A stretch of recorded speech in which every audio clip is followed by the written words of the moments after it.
Yeah, because we've been in this place too long. We know exactly where we are. We are in the bread of The bread? The bread? Let's get this the bread. brain of a dead god. Damn it. And you all have found your way through the maze of various illithid and elemental and undead creatures with some interesting items you've picked up to a room that seems to be where the more advanced of the illithid creatures have been sleeping and working. Found cots inside and some workbenches and desks and what looks like the base to a spelljamming helm. The pedestal on which the chair or the orb might sit. Though you don't see any signs of the chair or orb. In addition, Button also noticed a not properly functioning astral map. So there has been some movement here that might suggest that they were either trying to figure how to get out or trying to figure out how to move this thing or something, but you're not quite sure what. But the only other entrance that you all see is a single door to the opposite side of the room that you all came in. And it looks like it has already been hastily barricaded. The stone and wood of the door, you don't see any light coming through, and you see still glowing embers of perhaps somebody trying to seal it shut from the other side.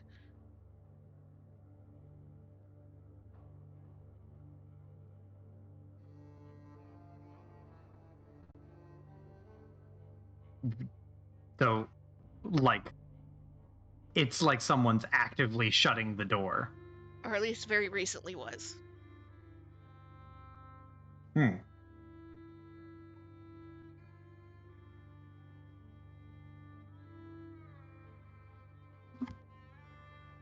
I don't know about y'all, but I'm opening the door. How do you want to go about trying to open Maybe the you door? should knock first. Just in case. Is that in character? Yeah. Booker will look over at Liliana and be very contemplatively like, maybe you're right. And he is going to push the door open.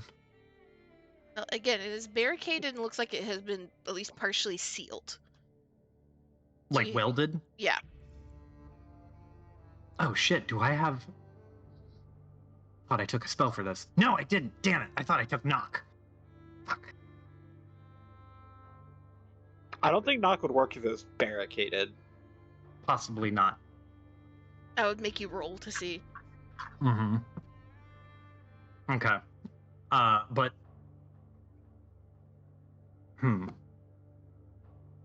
Booker's gonna look at it. Take a quick step back. How tall is this door? You would have to, for Booker, even Booker would have to kind of like bend his head just a little bit to get through. It's not very tall. Booker's gonna turn around and take like a few steps towards Koya and hold a thumb out. How tall is Koya? Taller than Booker. Booker's gonna turn around and look at the door and hold his thumb out again. And he's gonna turn to Koya and then snap his fingers and point at the door and be like, "You think you can knock that down?" I can try. I believe Button also has something useful here. Ooh. Trixie has one too. Oh. Iris, what? I said I'm pretty sure Trixie has one as well. At least I did back in the academy. Well. Okay, Button is gonna pull out a fucking battering ram. Trixie will do the same at the same time. I was waiting for it to click. I was waiting for it. Looking at this door, just no hesitation button, just like, oh. Pulls out a battering ram out of fucking nowhere. You've been holding Yeah, on this whole time? And you I'll just just put it- carry those around, do you? You don't want to leave him without one. Nod, nod, nod. You guys don't have one? Booker looks like he wants to question, like, never leave home without one, but he doesn't. He simply does not. That thing is literally double my height. Where would I put it? Hell, It is- Booker just gestures at the door like, can you dual wield him? Trixie gets a spark in her eyes, as if she'd never thought of this. So above table, the portable battering ram gives a +4 to a strength check to knock down a door if one person is using it. If 2 people are using it, whoever's in front still rolls with the +4, but they also get an advantage. And what's your check again? Strength check. Okay.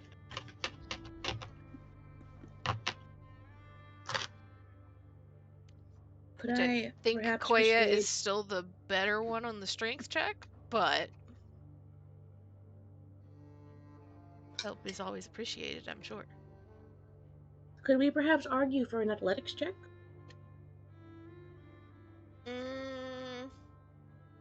You wouldn't get the +4. Well, never mind.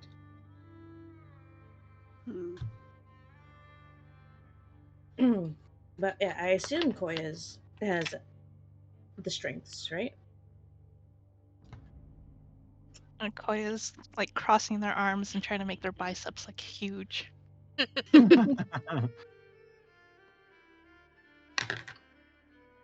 Button. Hold up the battering ram. It's the size of them.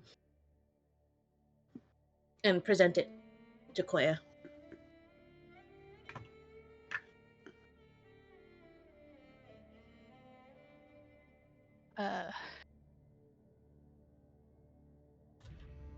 What am I supposed to be doing with this now? Slam it Booker- against the door.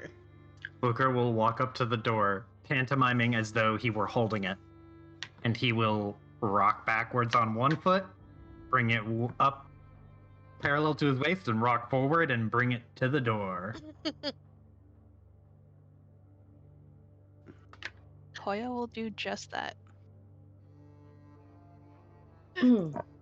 Alright. Does Koya do it with force? Hmm. Or is Koya just lightly tapping the door with this battering ram? I think it would piss off Booker. I would vote with force. It Yeah, absolutely would make him be like, what in the why do we have 2 of them? And he would gesture to Button. We're his crew. We live to piss off Booker. So, Koya is going to be doing the role. Is somebody taking up the back slot to help Koya out with this? I don't mind. Okay, so Charlie, add advantage strength check to get your strength bonus, +4 on top of that.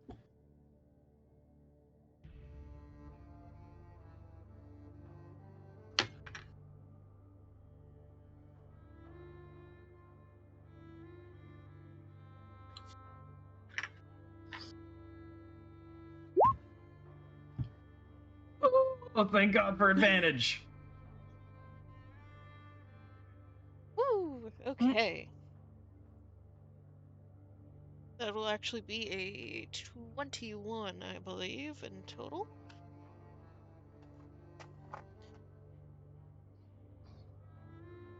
And that is going to be more than enough. So you rock back, pantomiming, or copying the pantomime that Booker did just shortly before.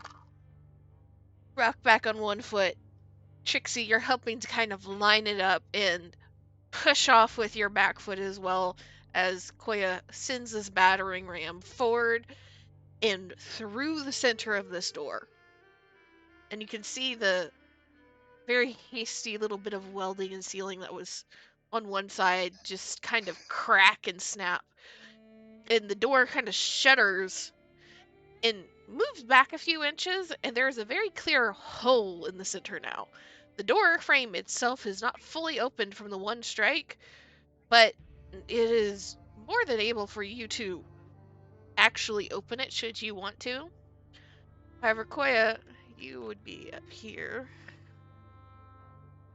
Trixie behind. Everybody make sure your tokens are where you think that your tokens would be.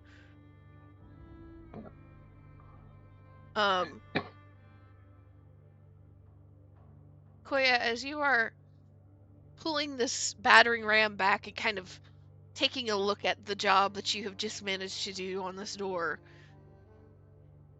you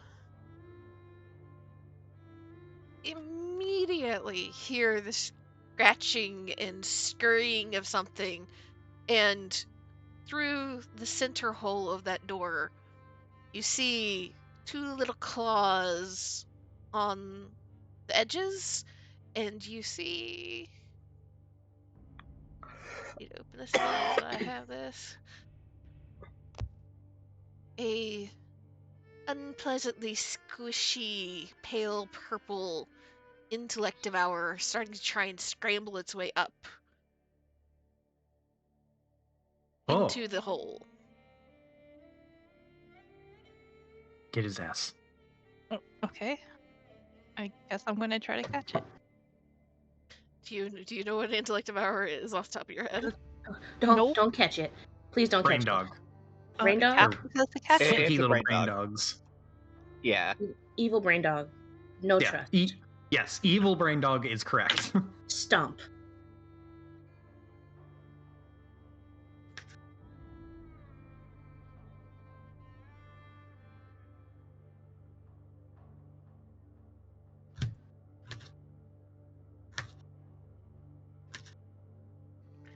So what are you doing as you see this little brain start to peek up through the door? All of you that are close to the door can see this happening. Koya is front and center.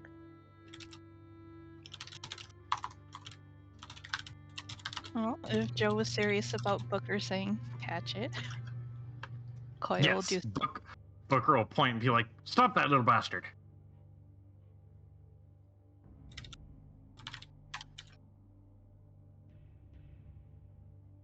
What you doing, Charlie?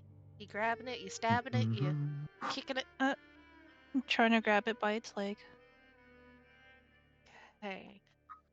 So, give me an athletics check. Just straight.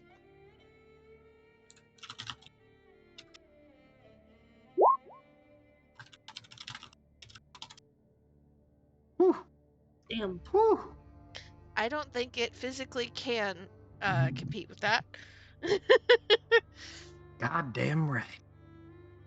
So you managed to just snatch one of its claws as it's scrambling up and yoink it through the hole. And immediately it lets out this kind of garbled nails on chalkboard kind of keening sound.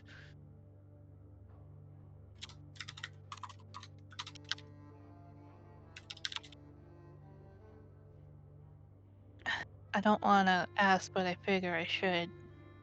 You don't want to eat this, right?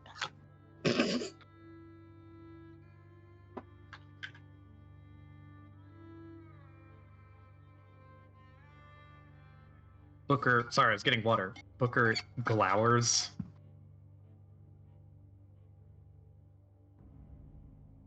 They're gonna hold it up to Booker by its leg. DM, may I kill it instantly with my knives? Yes, you can kill it instantly. Yes. Booker does like a quick wipe with the knife, and we'll just, like, while you're holding it, let it bleed out. It doesn't have a neck to cut, but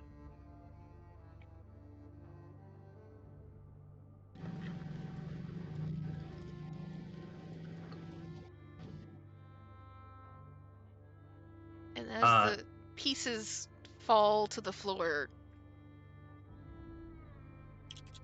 You all hear instantly just a garbled, almost kind of round, bubbly sounding voice. Do you recognize to be a Ceramorph voice?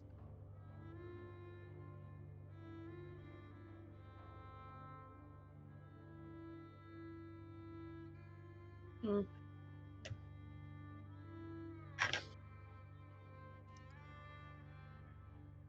What does it say? It is. Double check.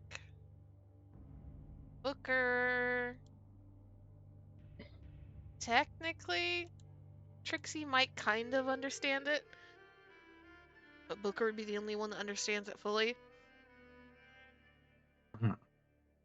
And it's warning you to leave.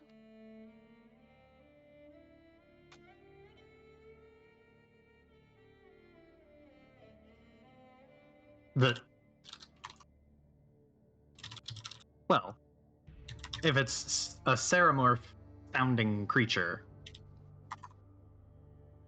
Booker is Booker like hears it, looks at the intellect devour and gives it a little poke to make sure that it's not the one talking.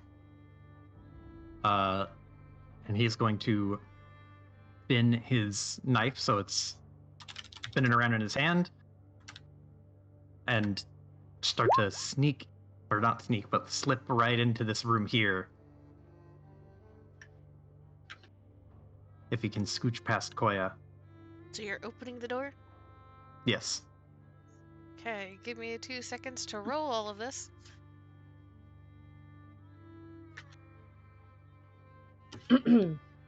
It's killing time. Sounds like it's fight time. Yep. Yep. Button's gonna ready their staff. Button's gonna mushroom up. Probably.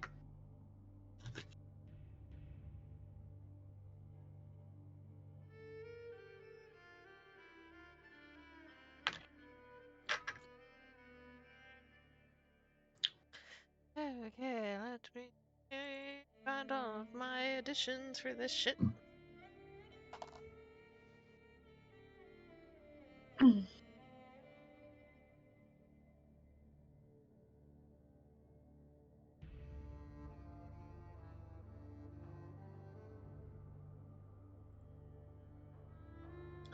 Last chance to get water and everything else before the fight starts. Mm-hmm. I can never decide if it's better for Button to mushroom up before a fight or like in the middle of a fight. Probably right I would before. say, yeah, that's what I As was close as thinking. you can get to like right before. Okay.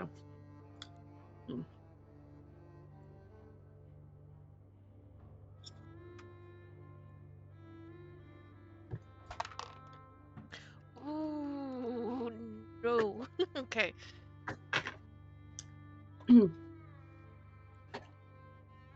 am very sorry. Mm-hmm. Inside,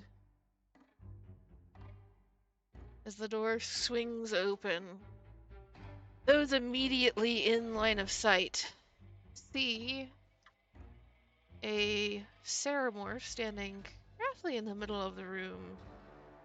But flanking him, you see another intellect devourer. God damn. I'll just tell y'all, I have rolled 3 nat 20s in a row. I What? apologize for tonight. What? Yeah. Don't panic. She's running out. Getting rock flashbacks. You see a gnome Ceramorph standing roughly in the center of the room, kind of almost positioning himself between the doorway and a stack of various bags and stacks of books that he seems to be trying to guard.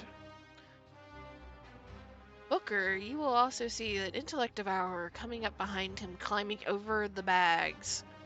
So I will share all of these with you so that you remember what they are. That is your Ceramorph. Mm-hmm. Mm-hmm. In your intellect devourer, you were just introduced to one. Coming around the side of the bags, you also see something none of you have encountered as of yet. Looks like what could be a gnome Ceramorph, but not properly formed. Walking on two large tentacles that are jutting out of its face. What the hell? Okay, why is it cute though? It's a It mini is pretty Hulu. cute. And more It is pretty concerningly to you, Booker, as you kind of poke your head around and look, you instantly see the Mind Witness. Okay. Ah. All right. Who has the first move of the round?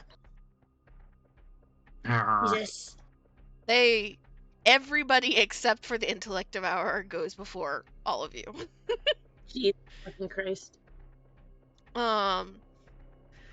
So, the Mind Witness here, as soon as it sees you,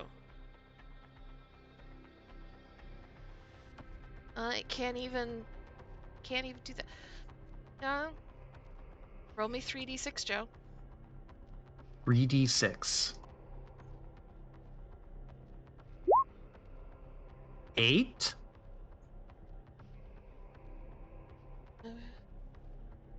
Okay.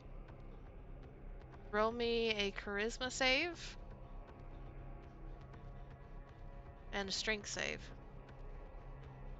Charisma and strength. Both of my not good saves. Ah.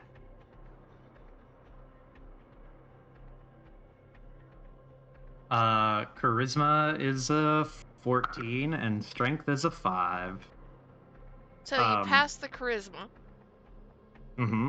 However, in a uncannily familiar sensation, as you poke your head around the corner and you meet this Mind Witness's main eye, you feel yourself lifting into the air as it grips you in a telekinetic ray and throws you across the room. You end up all the way over here, slamming into this wall. And let me see this. Shh. Where's my other one? There it is. You'll take 8 damage, bludgeoning, as you are thrown against the wall and slide down to the ground. Ouch. Oh. Actually, I have temp health for some reason. Do any of you know why I have temp health? Did you eat something? You probably ate something. Knowing Booker. Probably. Koya was not wrong to ask, are you gonna eat this thing? Yeah, Booker was just mad about it.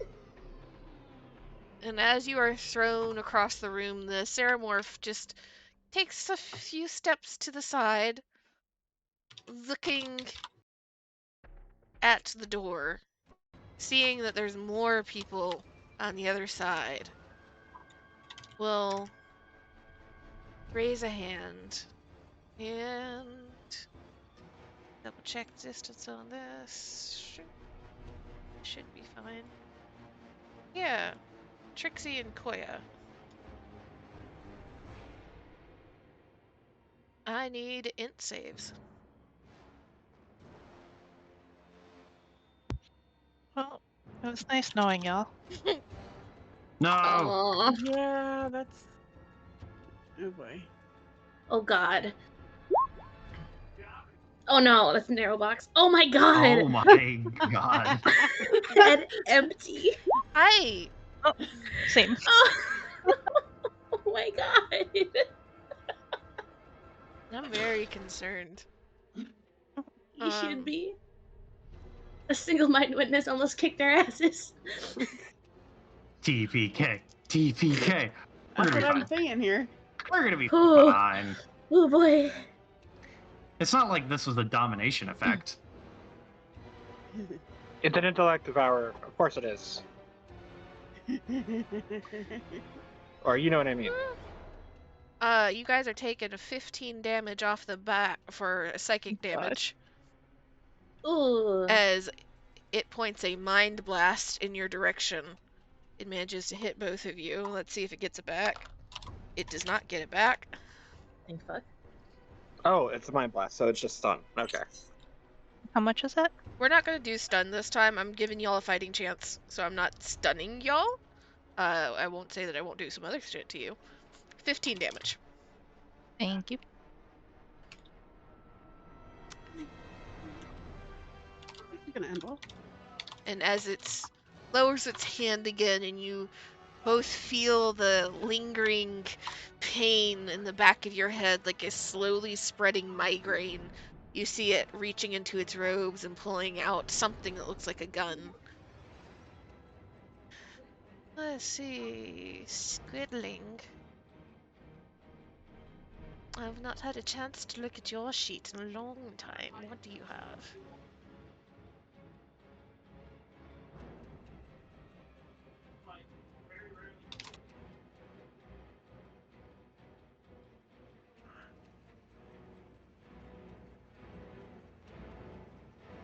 Oh. Okay.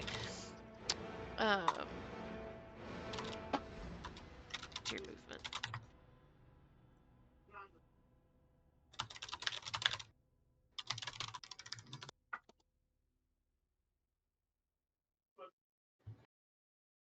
Ooh, that needs to stay there.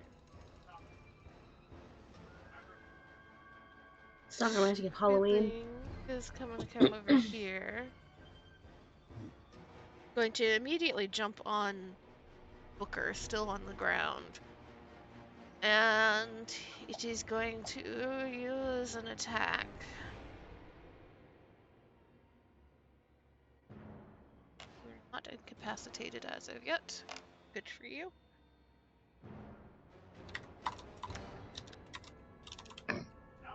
Where the fuck is my...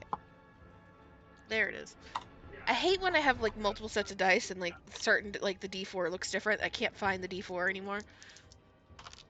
Looking for one and it's not that.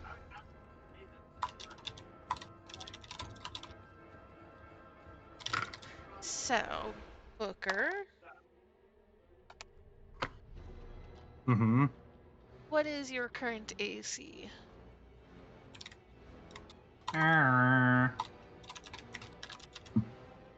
17.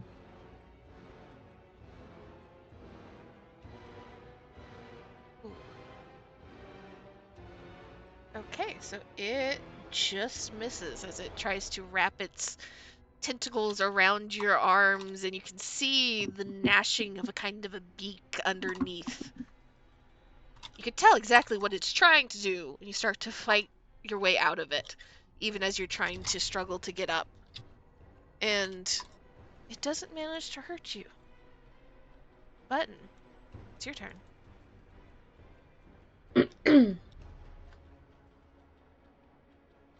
Well, shit. Well, I need that to be But- something that Button learns from Koya.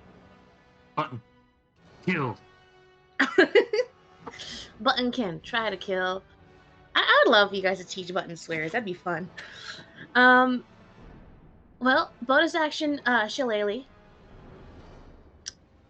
They're gonna go, what? 5, 10, 15, 20, 25. Do you need to get closer? I don't see you. Sorry, I forgot you can't see. Yeah, you'd have to be a little bit closer to get a... 40. There you go. This thing is the same size as you, Button. Well, it's gonna get smacked either way. pick on someone your own size and all that. I don't want to go over there because I don't want to be right next to the Ceramorph. But from Button's POV, this was the only one I saw, so they're going straight for this one. All right.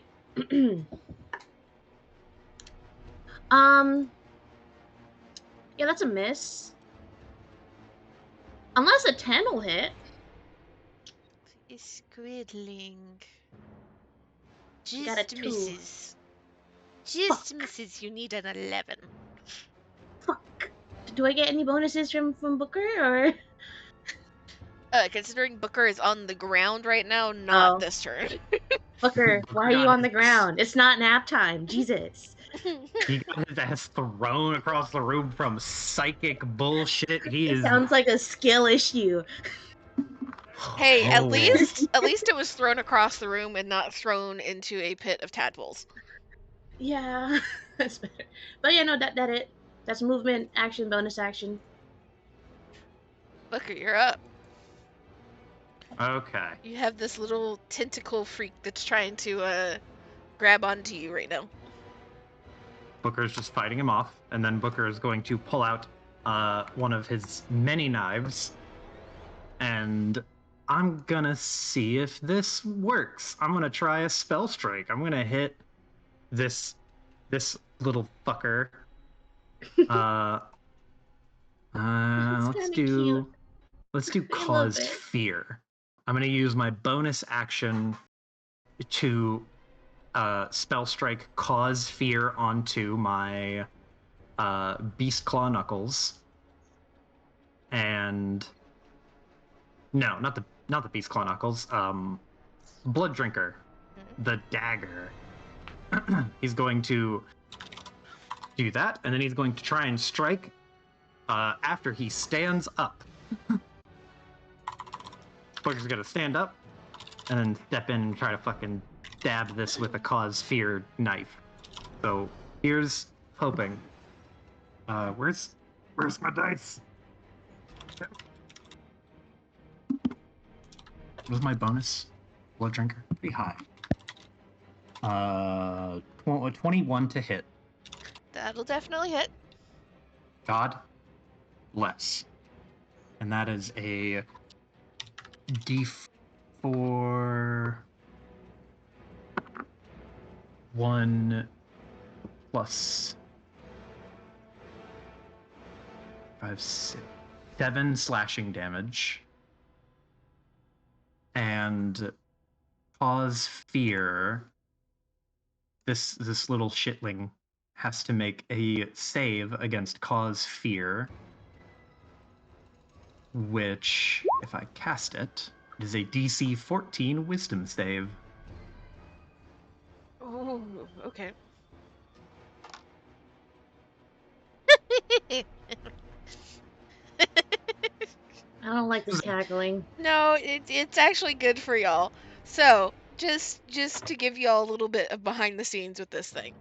Squidlings, one of the only good things about squidlings, there's not a lot of good things, so one of the only good things about the squidlings is that they do have spell resistance, so they roll at advantage on saves. I just rolled 2 4s in a row. Hey! So, cause fear does work.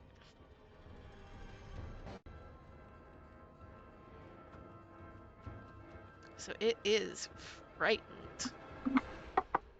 At the end of each of its turns. Okay. Let me adjust this.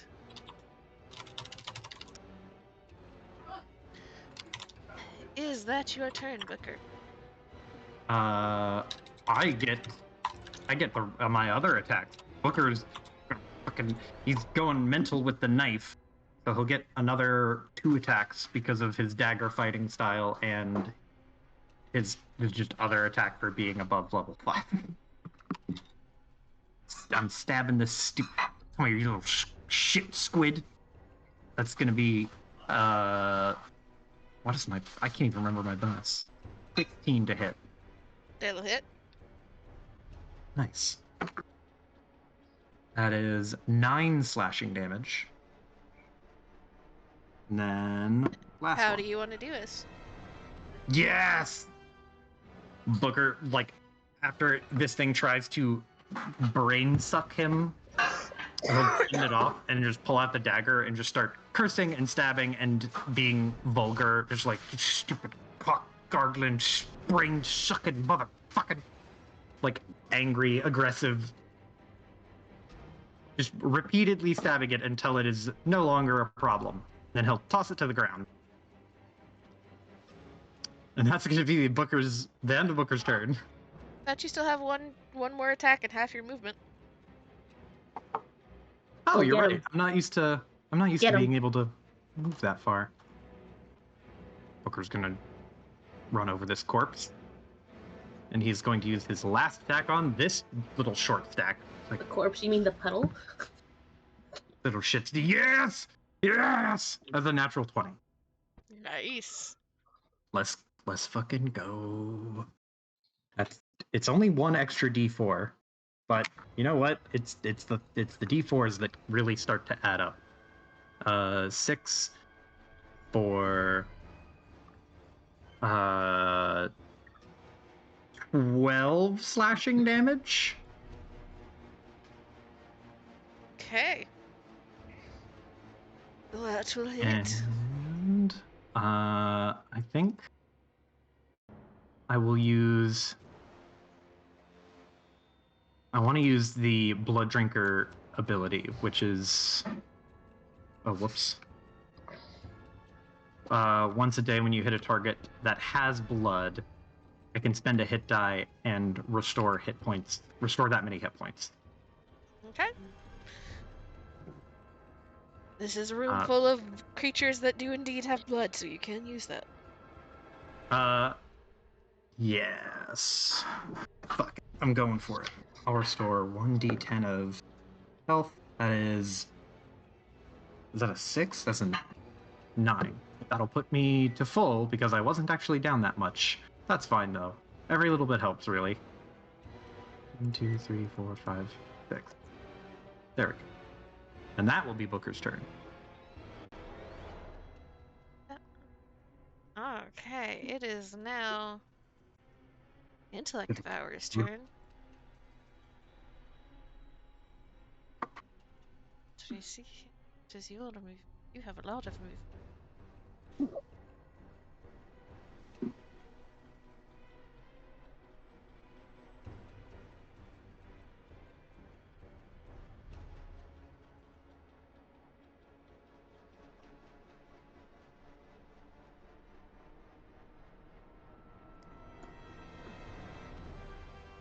That's really mean.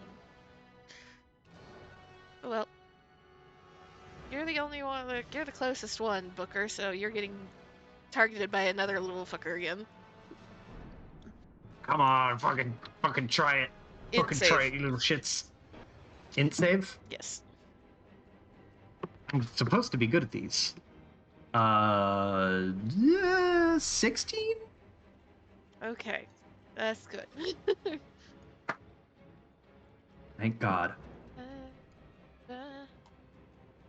Let me see. What you take half of this damage.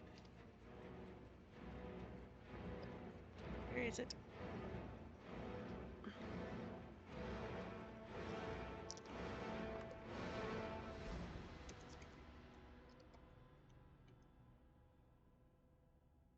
And take 14 damage, half, so it'll be 7 damage. Psychic 1, damage. 2, 1, 2, 3. As it 7. runs Okay. up to you, and you can feel just a psychic weight starting to weigh down on your mind, but you're able to fight it off just long enough to hopefully get somebody to distract it. Trixie, you're up. Sweet. I'm gonna move in and attack this dude here. If I could drag, please. Move. Ah, no, not close. Or Move. Oh, I didn't see that thing behind me. mm-hmm. Oh well. Mm-hmm. Mm-hmm. Oh well. Trixie runs in. I feel like there's something worse in the room. Oh well. Mind already made up. Um. Train of thought. Oh yeah, gonna trigger my new ability. Going to get my cyclone sickles back out. And attack. With a multi-attack, please. And thank you. Hi. Okay. So multi-attack is just essentially attacking twice, correct? Yes. Mhm. Okay.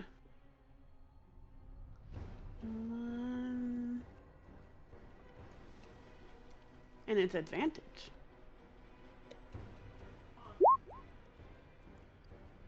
That'll hit. It is the one.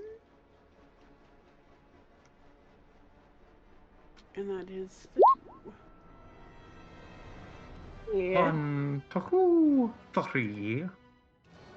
That is crit. And the second hit does an extra d6 of radiant damage. Oh, and there's also a plus, I think. Here, let me double check. I didn't add that innately. No, I added that innately. Never mind.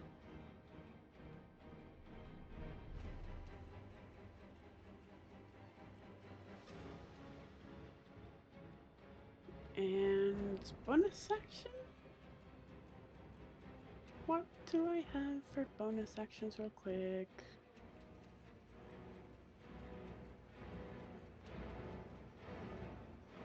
Oh, I can trigger my astral arms. I'll do that.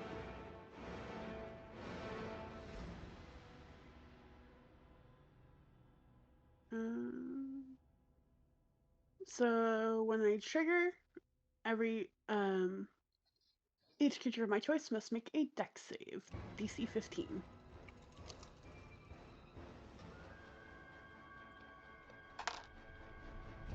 That will save. Okay.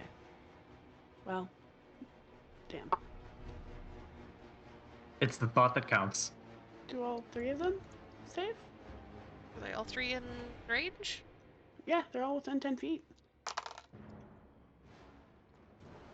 That will save as well. That will save. Okay. I tried. That'll be my turn. Alright, Koya, your turn. Alright, Koya's gonna run in after Trixie. Yeah. Yeah. Mm-hmm. Mm-hmm. All of us, just one at a time, went, oh. Uh-huh. Uh-huh. So y'all got that covered. I guess I'll take care of this one. Mm-hmm. Mm-hmm.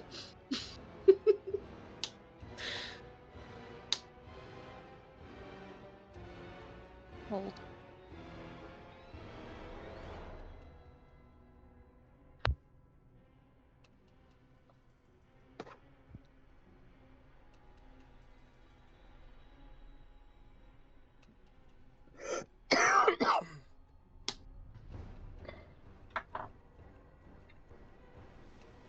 Okay. Take out glaive. Attack with glaive.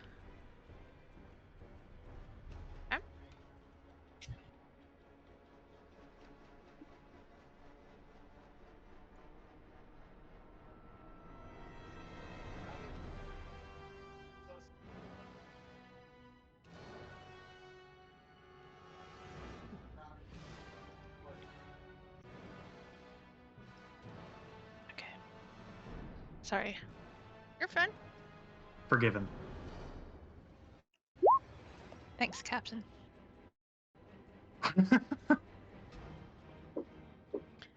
See, 19 will hit. Thank God.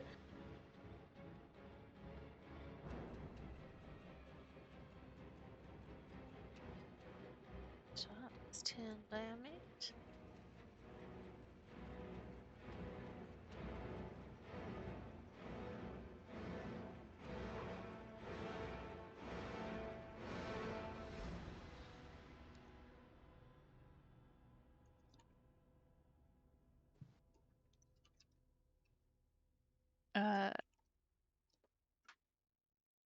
should be able to attack twice as a fighter.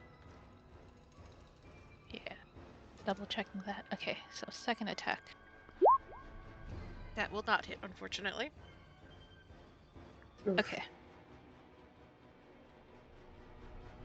And you do have a bonus action if you want to use it.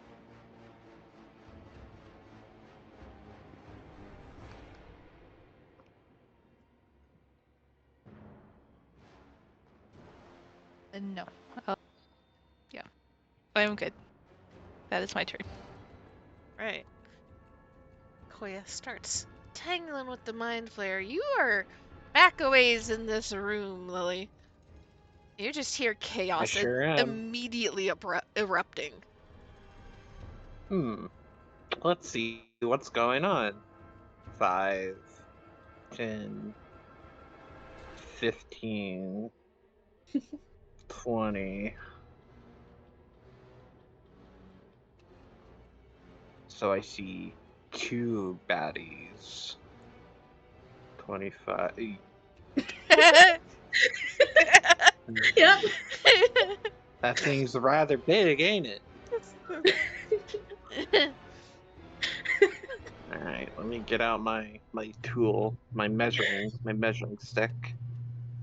Let's see Oh here. god, I love everyone's reaction to seeing it. Let's see. Top tier placement, see? Let's see. Get out my measuring stick. Gonna start measuring. Let's see. Leona pulls out a protractor. Let's see. That counts as him being in it, right? The one on the left? The devourer? Depends on what it is, but it will definitely get at least 2 of them. And I mean, Trixie. it's definitely... And Trixie.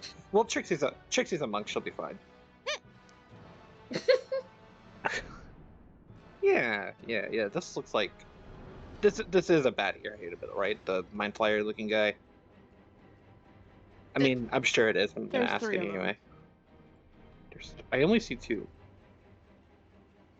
There's the one in front of These Koya. 2, and this one. Yeah, okay. Him and then him. So I'm in range to blast all 3 of these with a nice juicy fireball. What? Yeah. Do it. Yeah, I can blast them. Jesus Yeah. Christ. I got permission. I cast fireball. Alright, Trixie. Godspeed. Let me roll. May the deck save ever be in your favor. Cast spell. EC 17 days. Okay.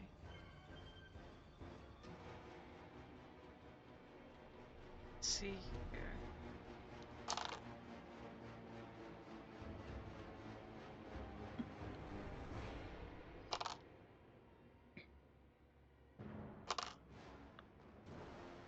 Well, Trixie's level 7, right? She's got evasion. Yeah, so I was like, she's a monk. She's a monk. No, she took a level in cleric. No! Yep. About that, guys. Oh god.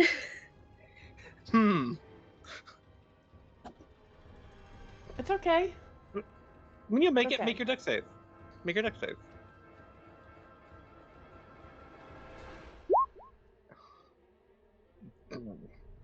See, I forgot you put a level in cleric, and I'm like, she's got evasion. She'll be fine. She does not have evasion.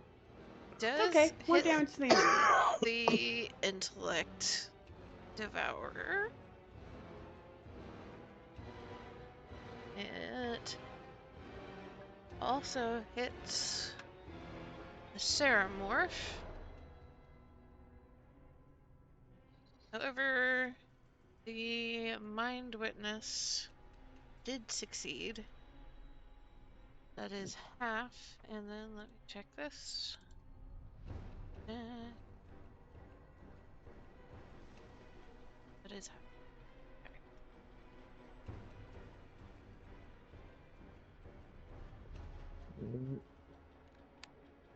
If they succeeded, they take 26. Or if they fail, they take 26. If they succeed, they take 13. Yep. And then I have one more square. Oh wait, no, I'm a sorcerer. I can quicken a spell. Which one looks the roughest? Mm,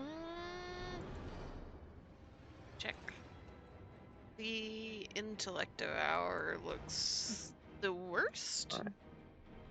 Well, I'm gonna twirl my staff. Which, by the way, how big is this staff compared I to will me? say, Like I'm I will 2 feet pause you tall. right there Yeah. because it requires attunement. Would not have been able Oh, to I thought you said attune with it yet. attunement. Okay. Well, then I'll do a firebolt. You can use that in the next dungeon, however. Okay. I could have sworn you said it didn't require it, but that's okay. I must have misheard. I'll quicken a firebolt.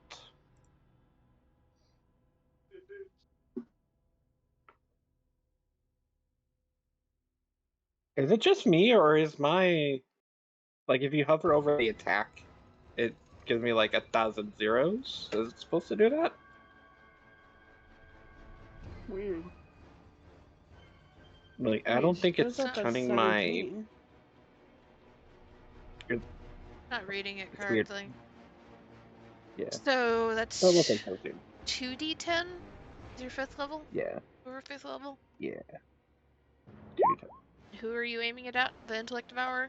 The intellect. Yeah. Okay.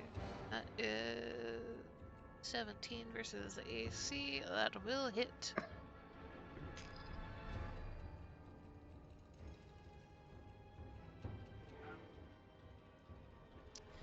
It is still up, but it looks not happy. Okay. And then for my final trick, I have 5 more foot of movement. Move back on the corner. And that's my turn. Okay. Micken's turn. Boy. Can only get up to roughly here. Oh, mind reminding me what it was 26 damage, right? Yes. Yep. Got it. He can't use his big spell right now because there's too many people in the way. That's coward talk. Do it. I don't know the damage that thing's gonna do.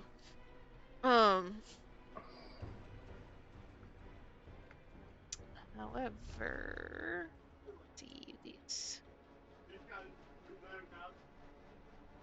You know what?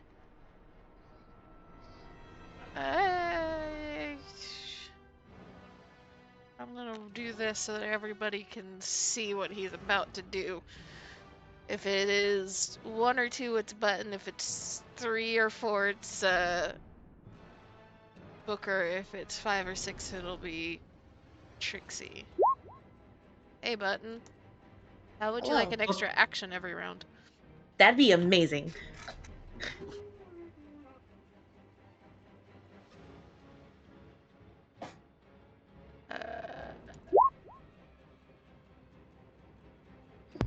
There's you a haste. Let's fucking go. Is it technically better to have Trixie be hasted? Yes. Micken is not that smart of a man when it comes to battle tactics, so he panic casts.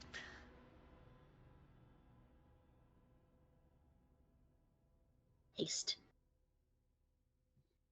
Which is going Let's to be go. useful. As it's now the Mind Witness's turn again. Koya, Trixie, Booker, roll me a d6 each. D6.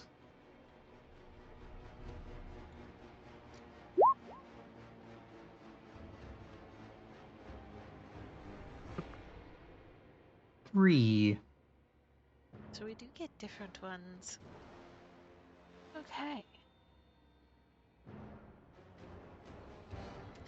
Trixie. Oh no. Make me a dex save.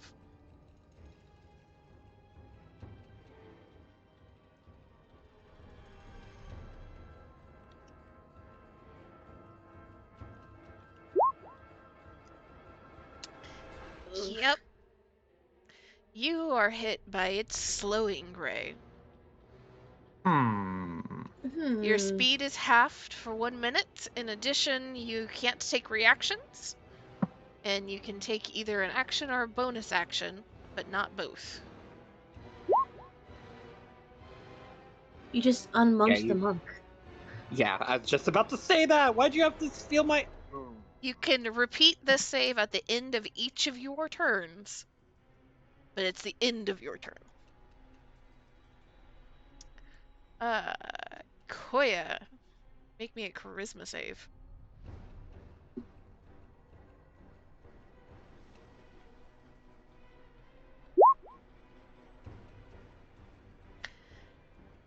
You are hit by its aversion ray. You have disadvantage on all attack rolls. Can repeat your saving throw at the end of each of your turns. Oh no. And what was Booker's again? Booker rolled a 3. 3. Well, you have a shot. Make me an int save. Again, supposedly good at these.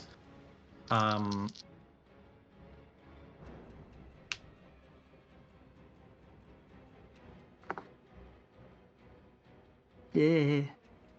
Okay. Modified 21. Okay. I thought for a second I rolled a nat 1, and I was like, I quit. I throw out to this character. Go ahead and kill it for me. I don't He want is it not anymore. allowed to make saves. I would like to return him. Cash is fine.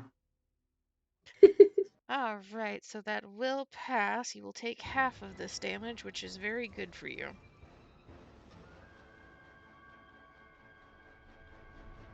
You'll take half of 26 psychic damage as you are hit by its psychic ray, and you feel again that weight of psychic pressure weighing down on you and clawing at the back of your mind. It's just enough that you can feel the light kind of swimming before your eyes before you're able to fight it off. Ouch. Oof. God. Now it's the Ceramorph's turn. Con save. Save. That's a nat 1. Let's fucking go! Okay, it's gonna be taking 2d6 necrotic.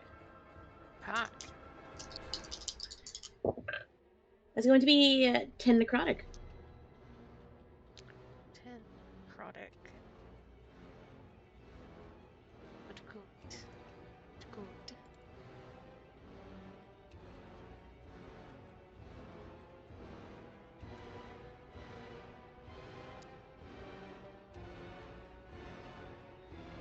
Okay. I'm going to make y'all roll this rather than me making the decision, so you can blame your own rolls. Oh no. I will also roll for Micken here. Everybody roll me a d20. Lowest one's about to get hit by something very unpleasant. Alright. 19 for Iris, Micken. use the Trixie dice. Got 12. That is a 17 for me. All right, time to roll a nat 1 right now. Okay. Trixie. You guys are going to be possibly very happy that she just got unmonked. Make me a wisdom save, Trixie. Here's the charm. Well, shit. It's okay. Trixie's built for brain resistance. She is a monk. Get the I'm gonna fucking fail it. Trixie dice. I'm gonna fail it. Get your Trixie I'm dice. gonna fail it. I mean, yeah. Get the fucking... Stop using the roll 20! Now you want her to use the roll 20 as the Ceramorph realizes that he is surrounded, is not liking this, turns and lifts a hand and casts Dominate Person on Trixie. Trixie, you are now instructed to attack your friends. Oh. You know what?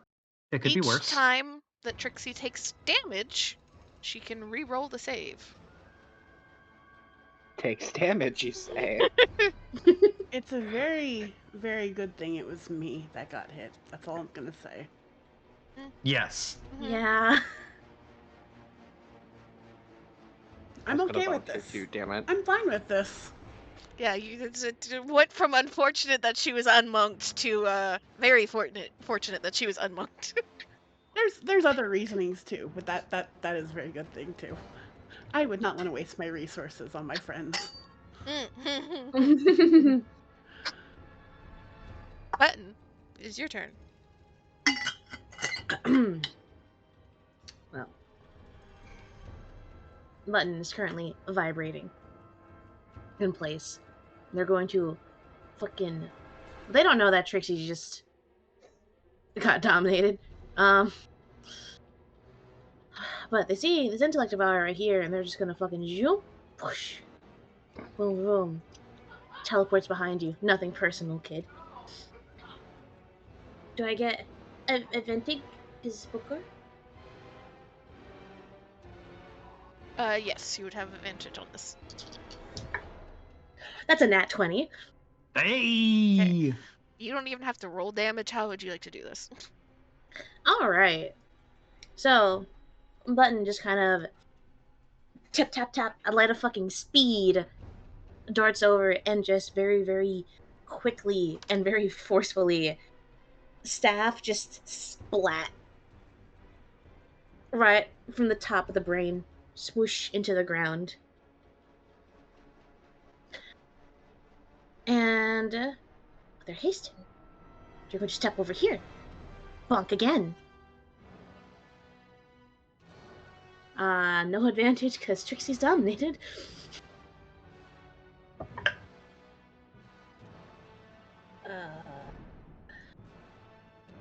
What's that called? Does a 16 hit? Not quite. Oof. You need a 17. Oh. Oof. It's okay. They still got to heal for 3. But that's it. Hey. Booker, your turn. Oh boy. Booker. Oh. What is Booker going to do? And I will also point out nobody knows that Trixie is dominated as of yet, because Trixie has not started swinging. Yeah, you know what? You're right. That's a fair assessment.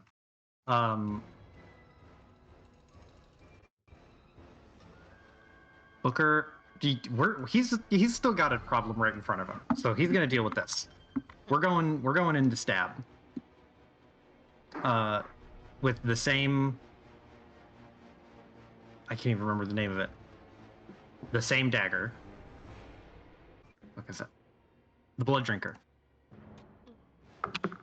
I am not using a spell, but he will use a bonus action to mark the. To use a charge of his spell sight to do a mark on this Nomiomorph.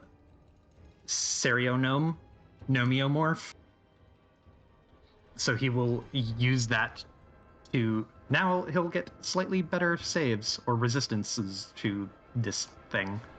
At least that's the hope. Let's see. That's gonna be that. That does not hit. What is that? 12? That does not hit. Second attack? Nope. Second attack. Hey, that's a nat 20. Which, let's do 3, 4, 5, 11 slashing. Okay. And I get one more. That does not, that is definitely not going to hit. What is a 14? Does a 14 hit? Nope. Yeah. But Booker assumes Trixie is still working for him. So he is going to stay put. He has no context for whether or not benefiting from flanking is taking place. So, Trixie, all of your friends now look like enemies. They are Uh-huh. attacking your one true friend in this room. How dare they? You know what? I'm taking y'all's advice. I'm gonna use the Trixie dice, okay? Please, Mhm. why? Why do No, you no, hate don't us? use the Trixie dice now. Do it. Do it. That's You the had opposite your of what I you. have fucking to- chance, I have to be the true Trixie, you know? bro. So she is kind of screwed though, multi-attack wise. You know, how dare that? But who do I want to pick? Which one of my buddies here? One of my pals. You know, You're enjoying this way too much. I distinctly remember someone else stabbing me in the back, literally. Hey, pal.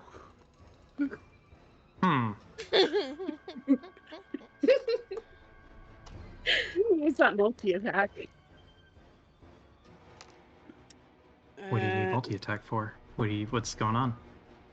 That's a 13 plus what? Unfortunately, a 13 doesn't hit. Plus my So- attack modifier, by the way. Plus 8. So 21. Oh, Yeah. well, it does hit. And I'll just roll the second attack right now, so I have that right here. That is a 9 plus 8, so 17. God, That meets. that does meet. That's 2 Okay. hits. So that'll be 3d6.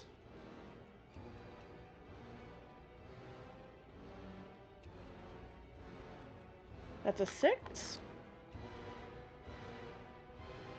That's a 3. And another 6. So 7, 4, and 7. 7 of that being radiant damage. 7, 4, other- and 7. The other 2 2, 3, being 4, slashing. 15. Ow. Damn.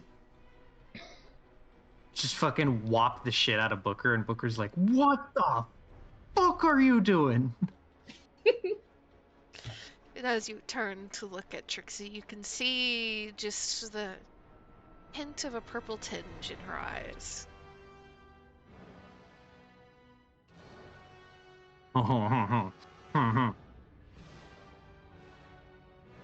Koya, it is your turn. The save comes after the turn, right? Save comes after the turn, yes. And Yeah. Trixie, you can Yeah, roll save. again for your save for the slow effect. The slow, that's a 20. No, 20. So you're no longer slowed. Fuck. And the mind effect. The mind effect That- just remains until you take damage. Okay, never mind. Never mind. Don't worry, I got you, fam. Koya. I'm sorry, go ahead. No worries. Right now it's just disadvantage on all attacks, right? Yes. Gotcha. Okay, so we're going with first attack at the glaive.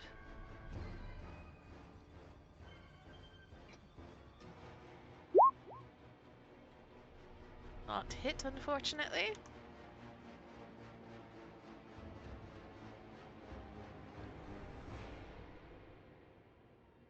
Okay. Extra attack. Bold. Let me read some skills.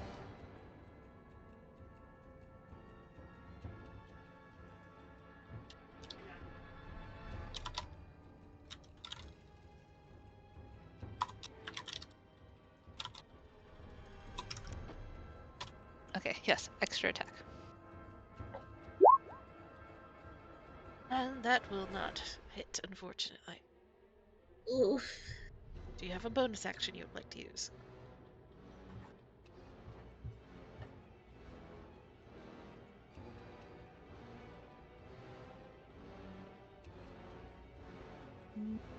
Nope, nope.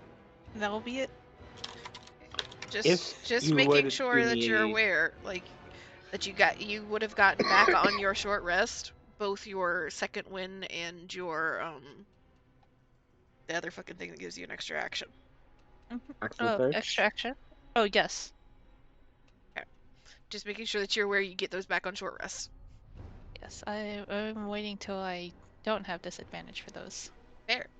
Huh. You can roll If your you- charisma save. Okay, let's go, muscles! What are you Come saying, on. Piper? Let's go. We're so back. I was saying, if you would honor my request, Koya, and get on the other side of him, so I feel less guilty about the fireball that I'm about to do point blank. What? Why? Not point blank, but Was that Trying to communicated? hit. Yeah, would Liliana actually tell Koya to move? I wouldn't tell her to move, I guess. The balance of the meta and I mean- the in-game. Yeah. I guess the closest she would say would be like, hey, don't get hit, and then cast it. Oh. So, if you consider that enough warning, then get out of the way. I think Koya's gonna stay put because they're too much. Okay. Yeah. Understandable. Okay, Lily. Is there an award for like most PvP damage for this game? Because I feel like there should be. And I will win. I want to win that one. Okay. I'm gonna Jesus. center it. It's for it to hit the Mind Witness, the Mind Flayer, Koya, and Trixie.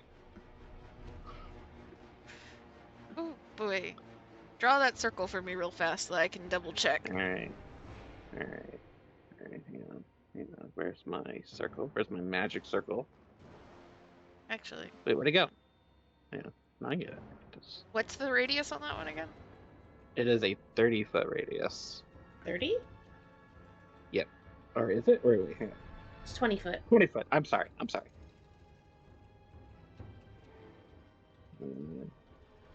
Oh my god. You can pull But it back. I can I can move it like up here That'll hit and you. also get out of the way. Yeah, no, I'm getting out of the way. Don't worry. I'm getting out of the way. Fear not. Fear not. Fear not.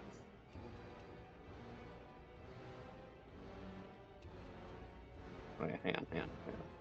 McKinn's just barely out of it. Well, it's behind cover for these guys to the right.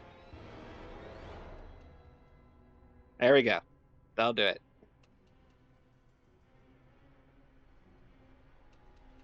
Ooh.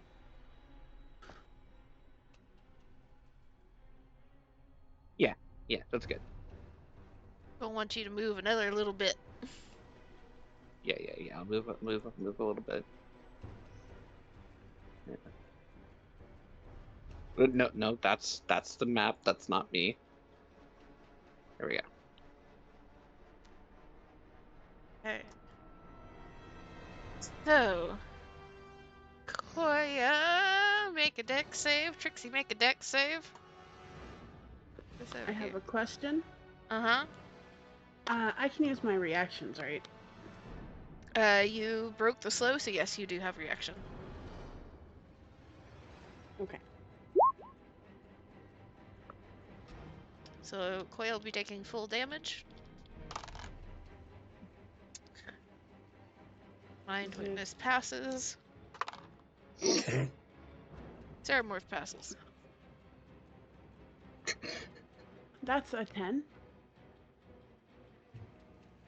Yeah, hurting her teammates the most. Like, it's not my fault they're saving, okay? So that's 22 damage on a failure and half on a success. But you still take the damage. That's kind of what I was going for. So you need the roll Uh, to break up. Yep.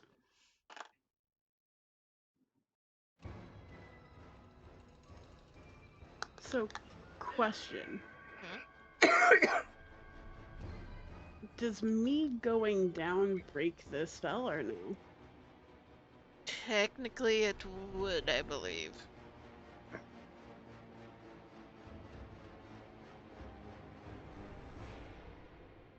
But I'll remind you, you don't know that you are under a spell. Yeah. That's why, because, like, technically Trixie wouldn't want to go down, and I have one cast of Close Wounds. Don't you have the thing Do that that's on like? herself? Don't you have the thing If- that lets you just break a mind hold or whatever?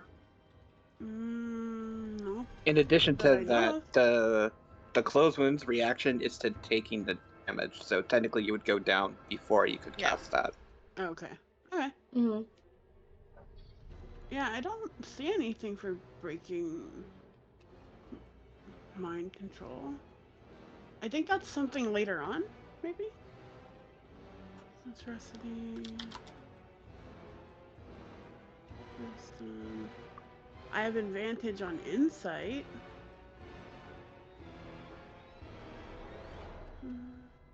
Focusing, so fall. Then yeah, I go down. No. Okay. And then, Let's as see. a reaction, Yes. using my own reaction, that will cast close wounds.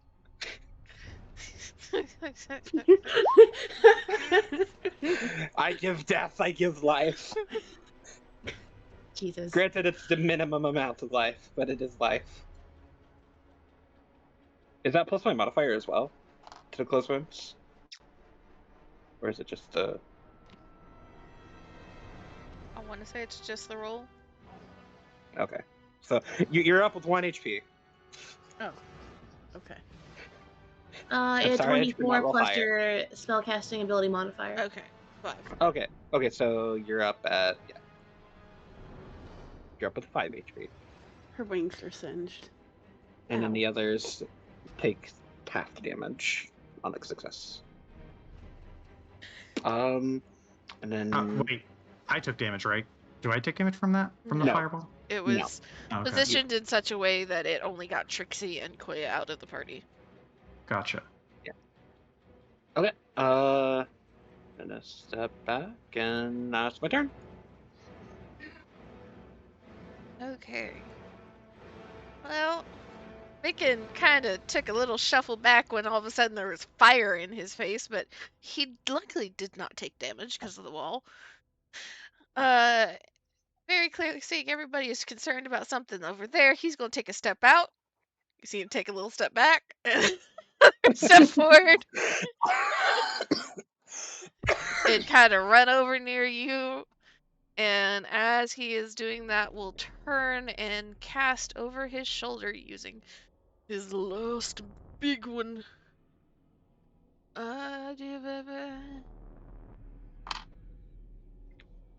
Be able to position it, yeah.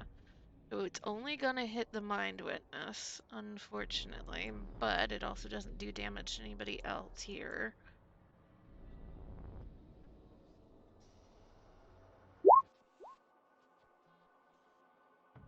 Resonating bolt. Ooh, what's So, this? It's fireball, but thunder. creature is a line attack. Lightning bolt. The Thunder dexterity bolt. saving throw.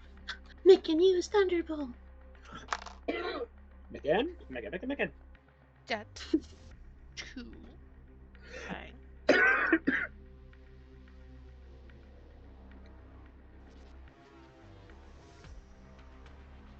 However, it's also, oh yeah! This is something else I was supposed to be doing. I just remembered a thing. Roll me 2 D100s, Piper. Oh I was no! Damaging the walls triggers magic surges. Oh, I forgot all about that. So this thing's gonna be on his last fucking legs. So let me get that document pulled up really fast. Where did I stash it in my obsidian?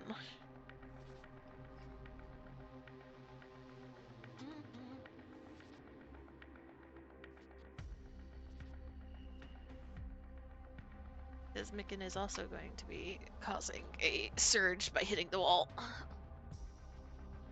So we're about to have a whole bunch of chaos unleashed in very short order. My favorite. I love chaos.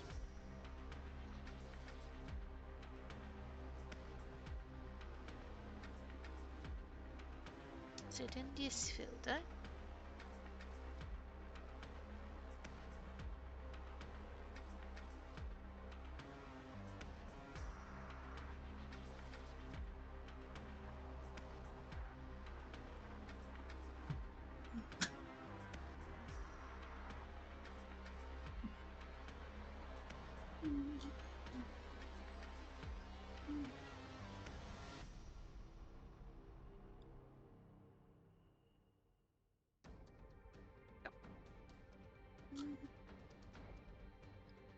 And Lily is a sorcerer, yes? I am a sorcerer.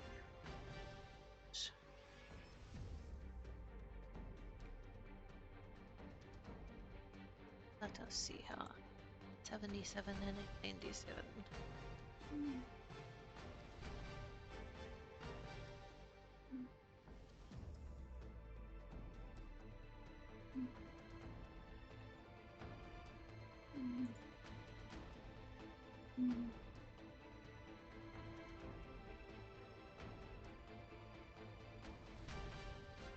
Roll me a d6 really fast. Yes, ma'am.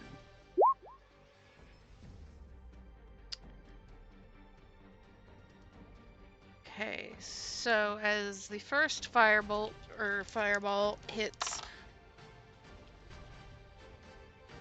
it unleashes a shockwave of psychic damage that will result in you taking 10 total psychic damage as the wild Ow. magic is unleashed upon the room.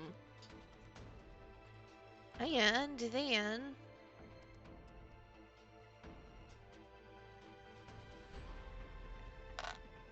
why is that saying that? Oh, okay.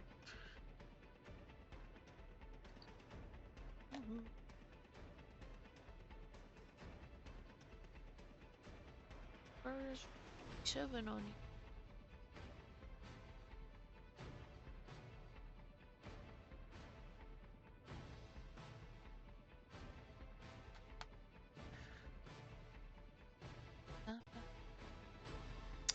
For the next hour, any of your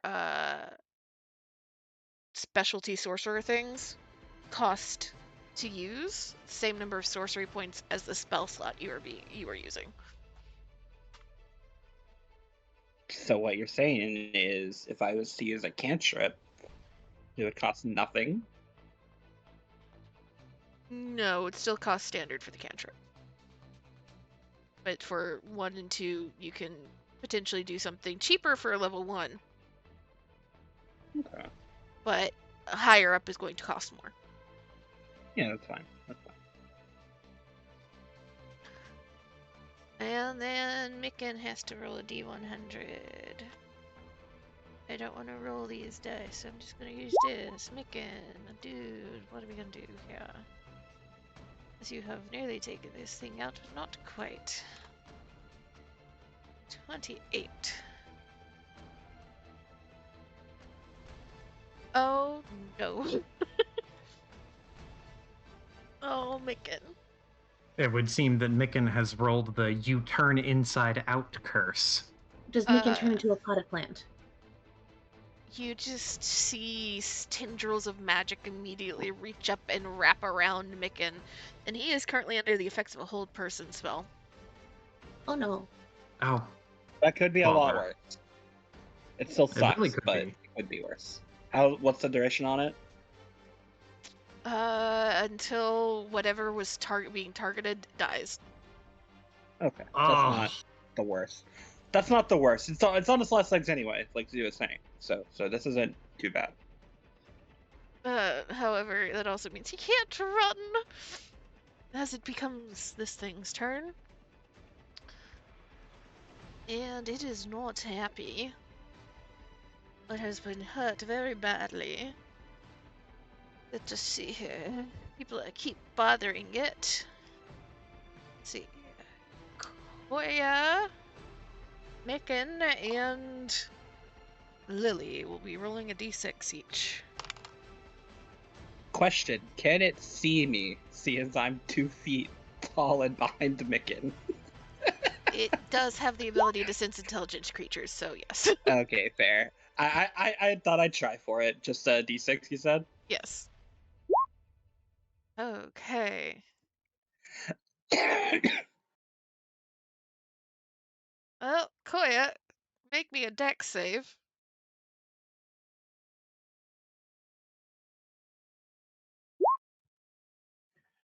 That will pass. Good for you. So you don't have to deal with any extra shit. Make me... Oh, this should be good for you, Lily. Make me a charisma save. That is what I'm good at. There you go. You're good. Nothing happens to you. Micken just rolled a not great one, especially for a wizard, because it requires a con save. Oh no. Would you believe the boy just rolled a nat 20? Let's Hey. fucking go! So he still has to deal with the whole person effect, but he is not stunned on top of it. However, this thing did manage to get its nice little mind beam thing back last time.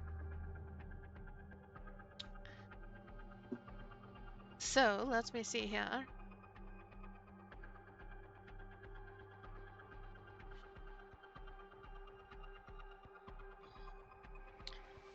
Button. Hello. Let me double check this.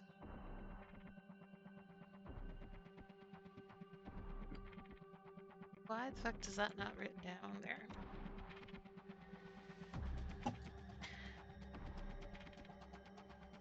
I need you to roll me potentially good for you con save.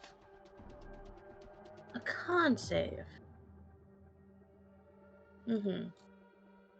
Well.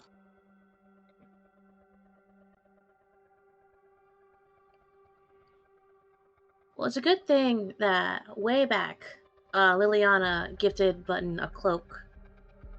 So that once for a long rest, when making a con save, I can make a wisdom save instead. I almost forgot I gave that to you. I almost did too. Nice. So, it'll be much better for me. It's going to be a 21. Okay, so that'll pass. So you won't get targeted by this. But both Booker and Trixie will. As he fails to move you into the range. He lifts a hand again. And uses his mind blast. Booker and Trixie, so I will need an int saving throw from both of you. Mind blast.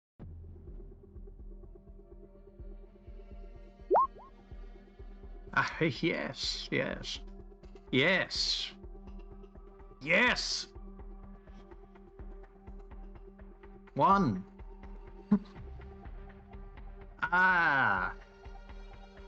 Int saves.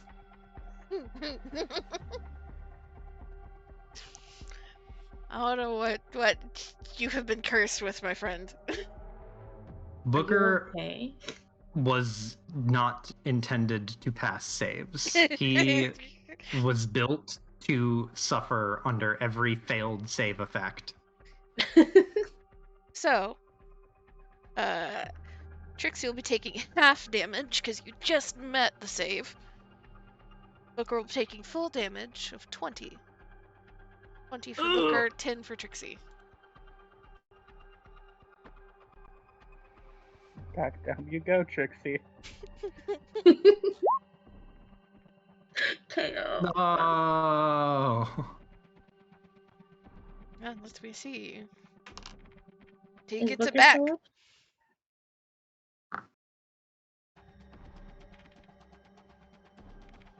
Hello? Hello? Is Is Booker Booker still still up? up or Booker is at 6 health. Unless I Hmm. missed some damage earlier. I think I got all the Trixie damage because she hit him twice, but I only got you got 3d6 from that. Right? Or was that did I miss that? So I thought I had reaction on Booker?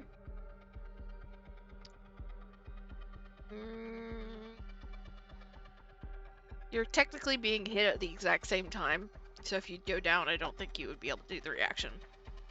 I'm still up. Hmm. It's Trixie, not her. Oh, I see what you're saying. Okay, I'm sorry. Yeah, Just Trixie was trying to help boost Booker a bit, I think, before she went down. No. It's fine. We'll fixie the Trixie So, in a moment. Trixie is down, Booker is still up. I hear thought forming in Amy's head. Did the dominate spell end for Trixie? Yes, Yeah. the dominate spell Yeah. did end, because she went down already. Okay. Sorry. I guess I might brain fart and I missed that. But I've got a couple of first level spell slots left. I could close the wounds. I like that Trixie is just like hanging on by this little thread of like starting to fall over, and then somebody's like close wounds, and then immediately catches herself, starts to fall over, get close wounds, immediately catches herself.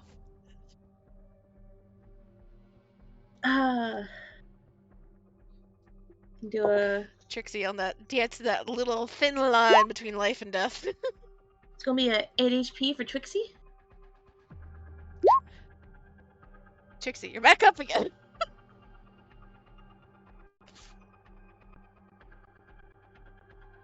And it is Button's turn. Alright, well, they just used their reaction. I believe the instigating thing for the reaction is that somebody has taken I'm damage. sorry. You missed the stack. I'm sorry. Well, bonk. Get an advantage Jeez. now? Because, like. Yes, you do have Just advantage save now. it until Booker is going down, which probably will be on his turn. It'll be fine though. Come here. 26. That'll hit. Alright. I keep forgetting what my fucking damage is. Okay, I got you. It's going to be.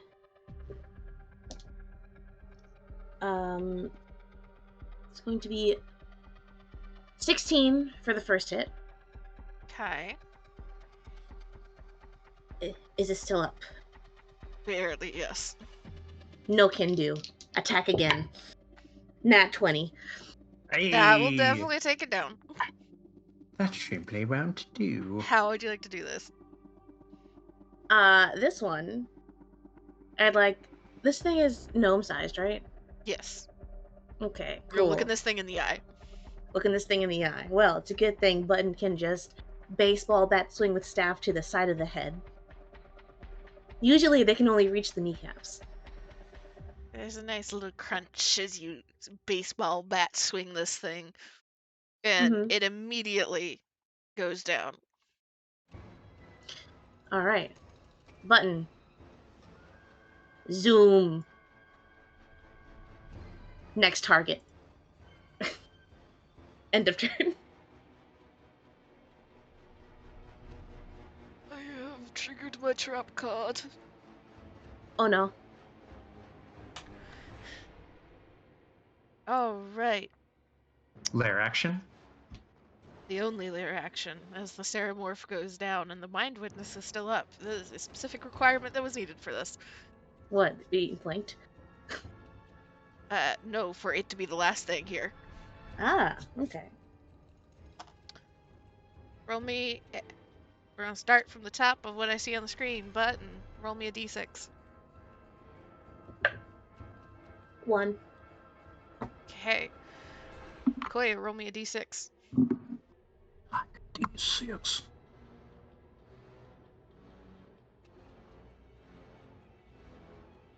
If you get something that has already been rolled, you have to roll again.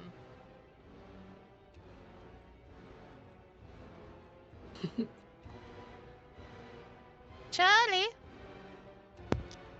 Hi, sorry. What am I doing? Roll a d6. Yep. If you get a 1, you have to roll again. Kira says hi. Hi, Kira. Hi, Kira. That's a 1, that's a 4. Trixie, d6.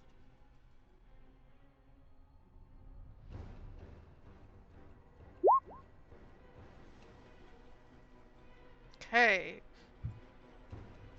Booker, d6. Mm-hmm. 2. Okay.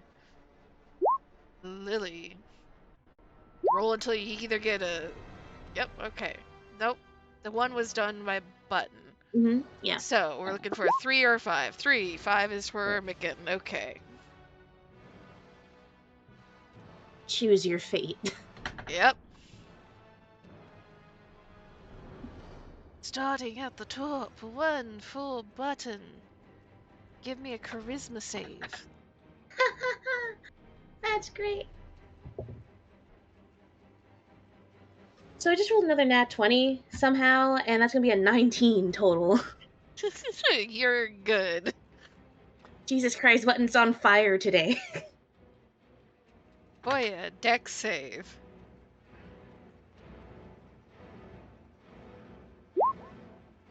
You're good. Booker. Wisdom save. Ha ha. Ha ha. Oh, I forgot the Trixie. 6. Oh, cow. 6. You are under the frightened condition. Nah. Trixie, 6. Uh-huh. Strength save. So it would be very good or very bad. I did not. Imagine this thing is just like lighting up like a fucking disco ball with rays. Essentially, yes. You just see all of its rays start to stretch out and just sweep the room, hitting each of you at random.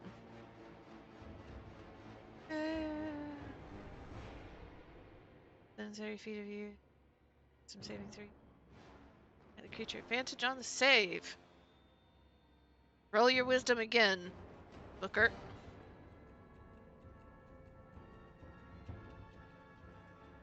We're gonna see. 16. You're good. Hey. I need that strength, Trixie.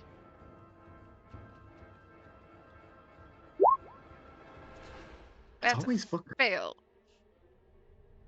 Right, Oof. Trixie has failed. I'll get to that in a second.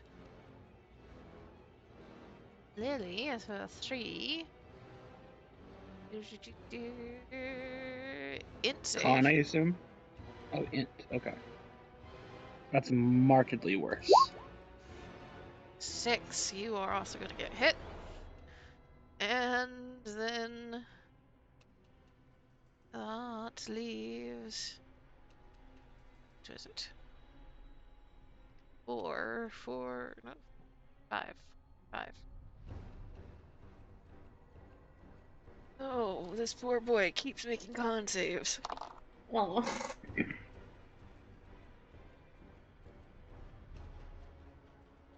Yeah. Oh, yeah, he barely manages to eke out because he does have a plus to his con. Let's go. Barely. So, with that 6, Trixie, you feel yourself falling from getting hit again and then getting back up as you feel that familiar healing magic.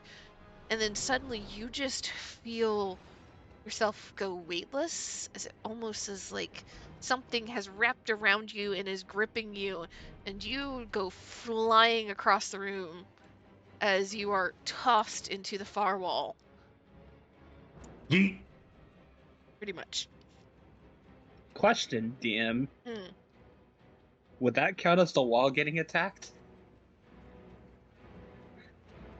Technically, I could count it as such. I didn't do it with Booker, though.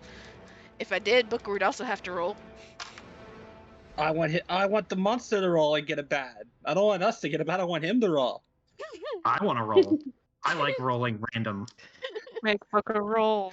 What are you gonna do? Kill me? So that is 9 damage to Trixie. As you are slammed into the wall. Fuck it. Why don't we see what happens? Trixie roll a d100, Booker roll a d100. No, I want it to roll, not these two. I want it. Again, Trixie is having such a rough time.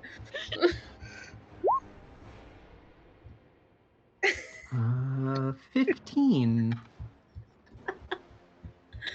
15. How far is Trixie?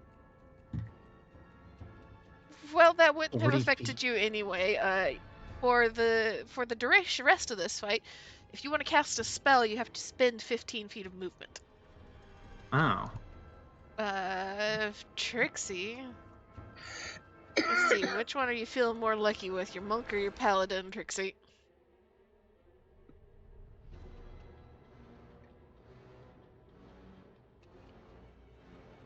Your cleric, yeah. 5.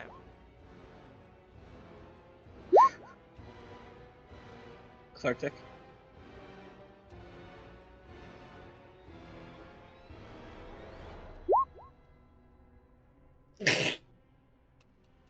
What about this fight makes you think that? You have no right to talk. You did like 50 damage to them. I Excuse me? on my side. Ma'am, excuse me. I was helping. Okay. Helping, doing 50 damage to the team. Look, she was under a Oh. domination effect. Like, I don't know if you're here for that, but I snapped her out of it You cast by knocking her fireball. ass out. Exploded. Let me see what this does. Because I will be very amused if this actually ends up working in your favor. Yep, it does. So by choosing cleric, you did make the appropriate choice. As essentially as you smack into the wall, it counts as causing death ward on you. So you don't have to make your death saving throws. You're just stabilized. That's awesome. Holy shit.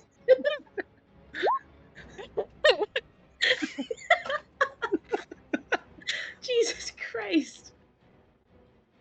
And then Lily, you did lose that one. Let me see what your shit is that you're dealing with. Actually, God.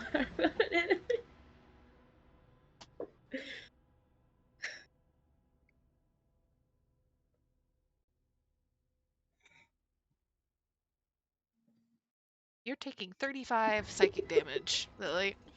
Ow. Holy shit. Ouch. That hurts. That's no good. I have 7 HP left. Let's go.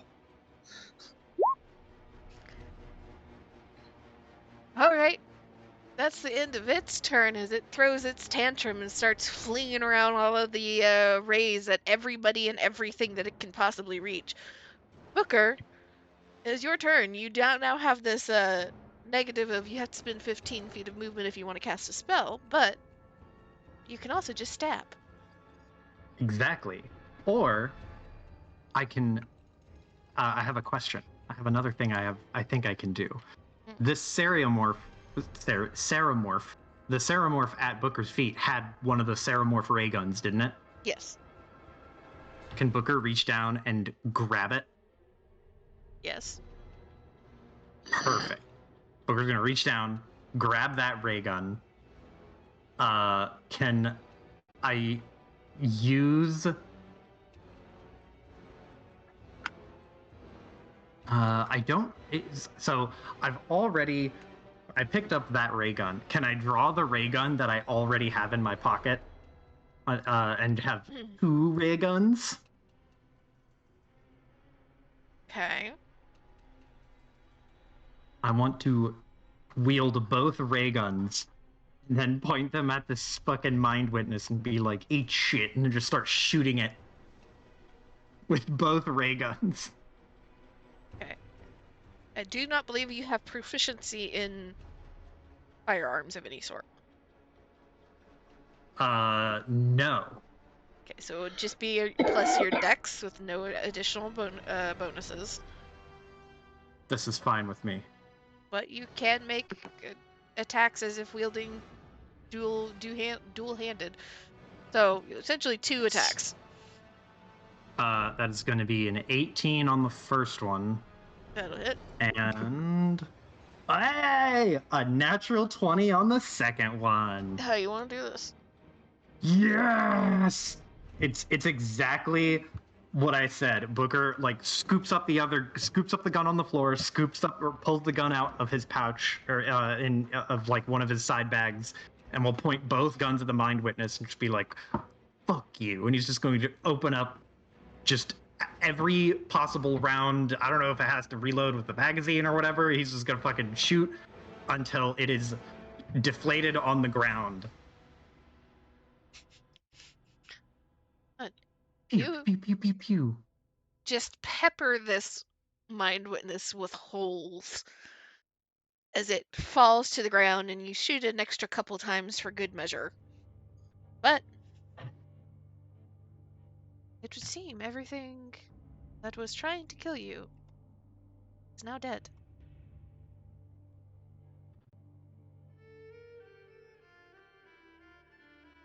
Trixie, Step over this corpse. debatably so. Get real close to it. Make sure it is certainly deceased. And Booker's going to put the ray guns into his pocket, back where they belong. Home sweet home.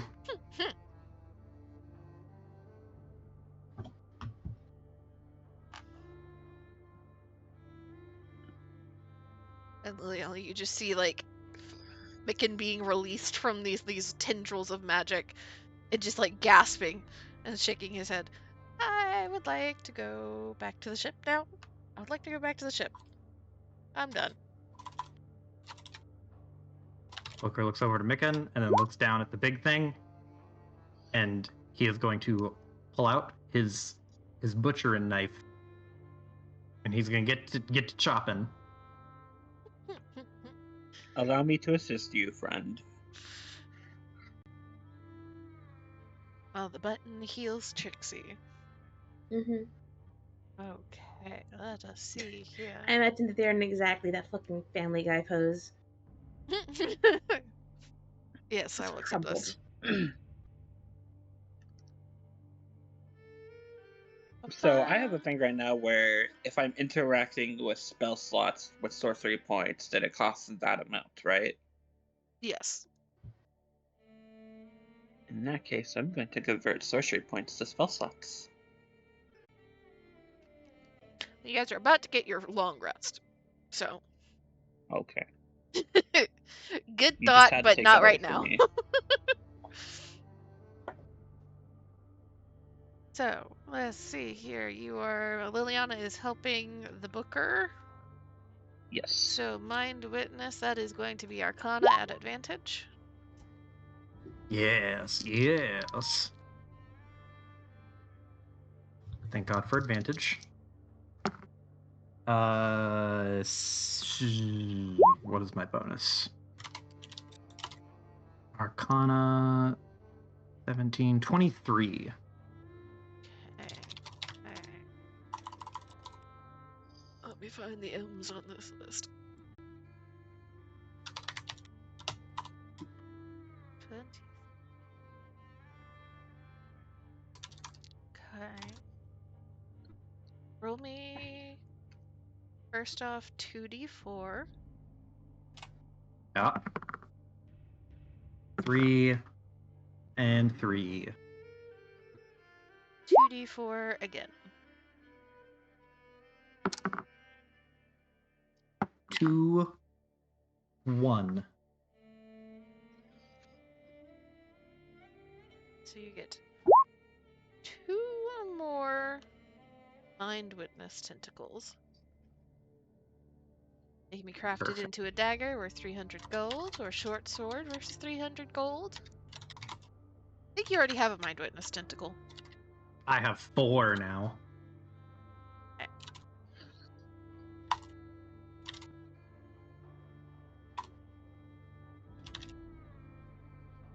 Yeah.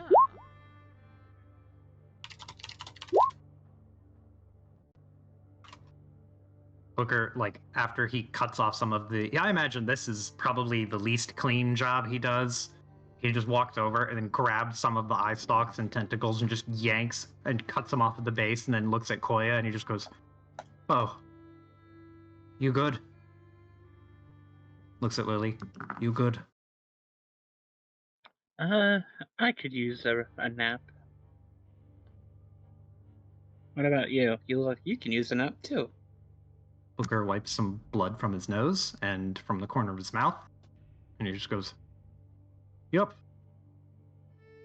And maybe a shower while you're at it. Yeah. Turns around, goes over to this thing. "Drop you up."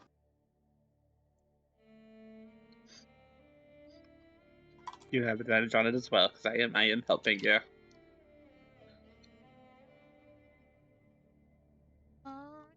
Booger just got the 2 Mind Witness tentacles, right?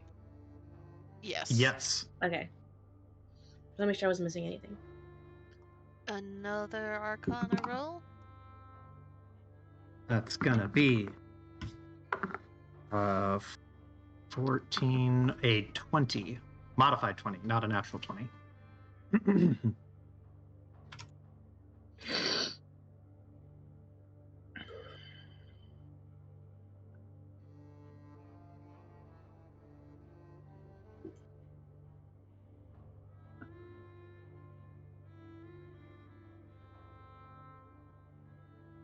Roll me 2d6.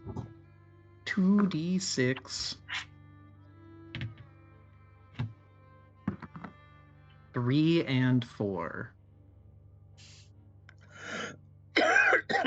You are able to get 2 more Mind Flayer eyes, Mind Flare eyes. which you fed to Micken earlier. You said Yeah. 3, right? 2 more. 2. 2 more. Can I do a general loot of this Mind Flayer to see if it has any goodies? We will, because I have to open a whole bunch of different tables for things, we'll handle that after we are Gotcha. done with the harvesting. Understandable.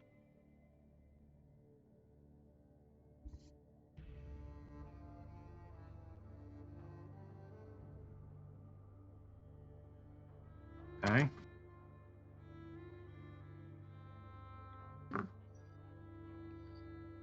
And then, like, while Booker is cathartically slaughtering and harvesting from the monsters, he's just casually looking around. What is this room actually? It is another room that has been kind of roughly carved out to a more or less rectangular shape, kind of like the last one. Smoothed out with use.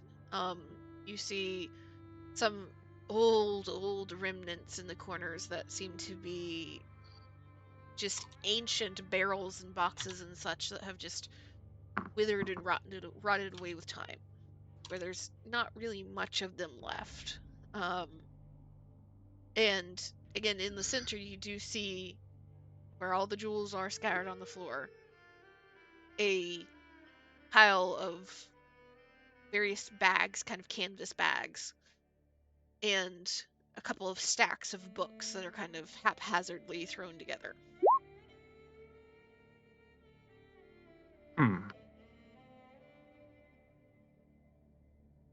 Make note of those books and canvas bags. Oh, actually, Booker will look over to Button and then point out those bags and the stack of books and be like, "Oi, you want to check those out while I do this?" Dabs creature.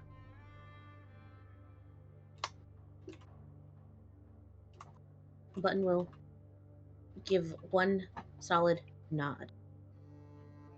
And you didn't have to tell them twice. They were already on their way.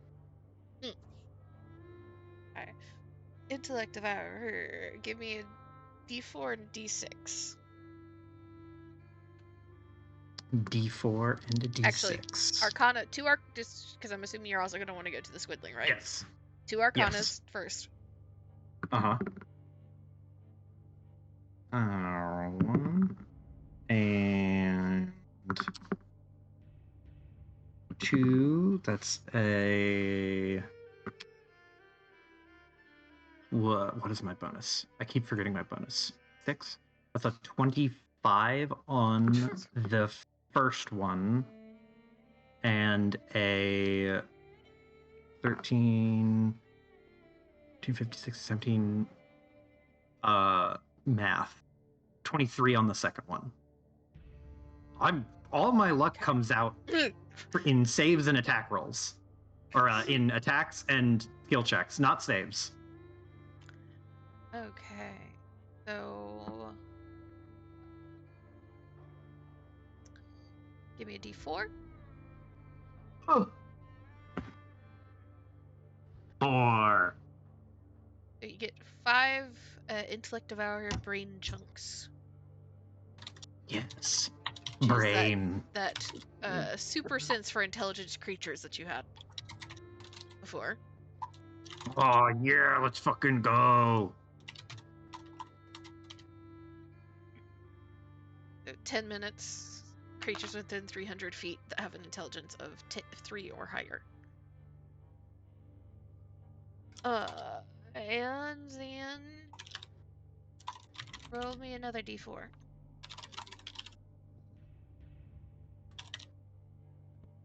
Intelligence. And you said another D4? Yes. Boop. 3. 3 vials of squiddling blood. Squiddling blood. Assumed. It will raise your intelligence score by 1d4 to a max of 20 for 30 minutes.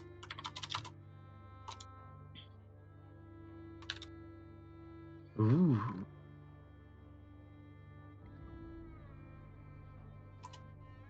Max of 20 for 20 minutes. Okay. I believe Liliana was asking about looting. Loot the Mind Flayer. Quest items. Roll me survival, Lily. Yes. Man.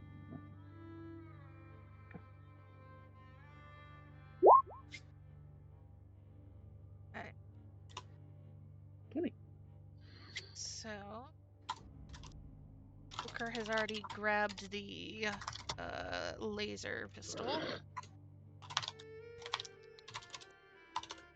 Yeah, there is a now broken chain shirt. Size small. Hidden under the robes of this creature. That you can take should you like to. Sure. And you find a small pouch that roll a D4 for.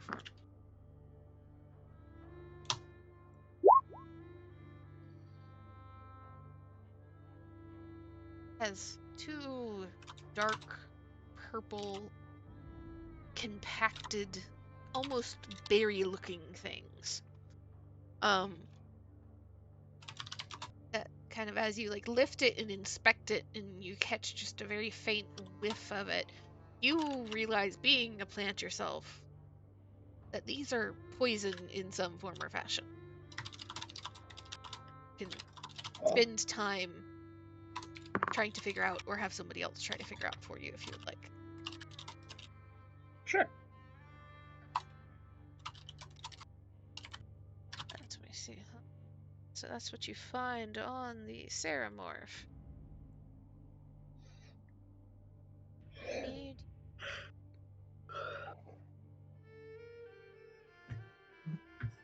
And Button is going for the books first, right? Of course. Roll me investigate. Booker's right over there. You don't have to investigate that. Uh-huh.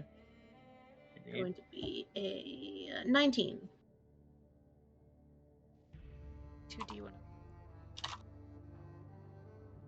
Okay.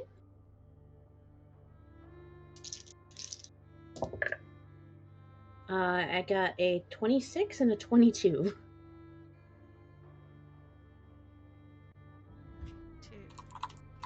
Ah, here we go.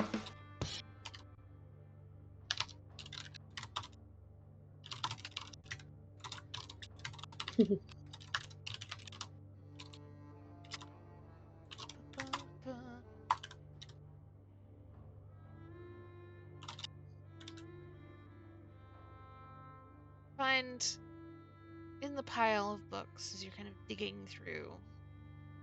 Perhaps because you are such a small stature, kind of buried at the very bottom. Single long page scroll.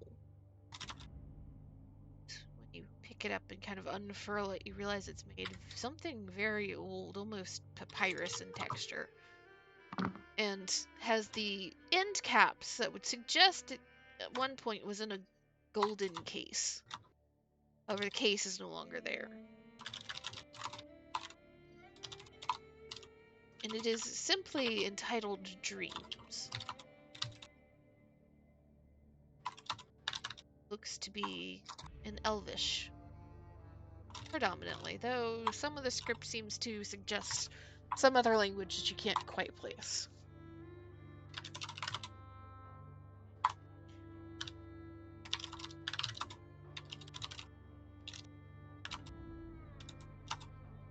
You also see a heavy leather tome that's smaller in length and width, however much thicker than the other books. And it fits rather comfortably in your hands as you pick it up. As you flip open the very first cover and look at the title page inside, written, again, in somebody's kind of scrawling, hasty script. See, the very first page reads Final Dawn.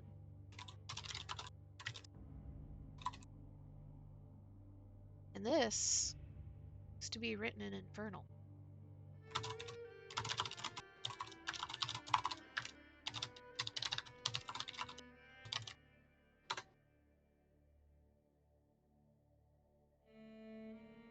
Damn.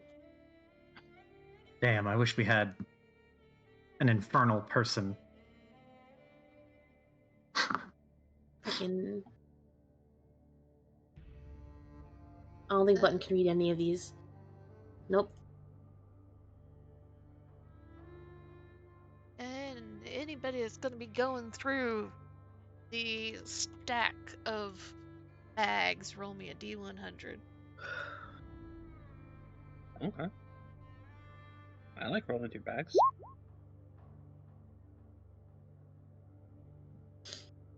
Is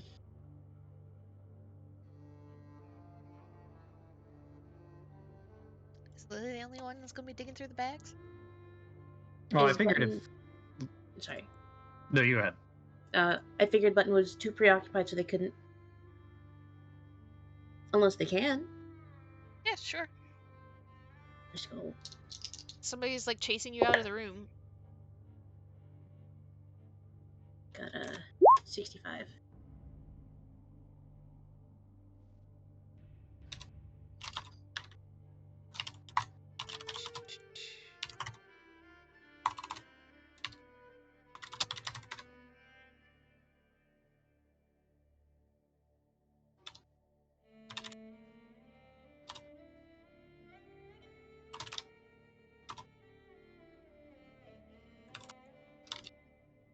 So, Lily, as you start to kind of dig through the bags, a lot of it seems to be just ancient and moldy and foul smelling. It's things that probably were of value 50, 60 years ago at earliest. But a lot of it's just not particularly usable anymore. However, the bag that you're kind of digging through, you find a little orb that sits large in your hands. Seems to be a eye that has been carved out of clear crystal and shifts in the faint light, torches and veins of magic through. But see, huh?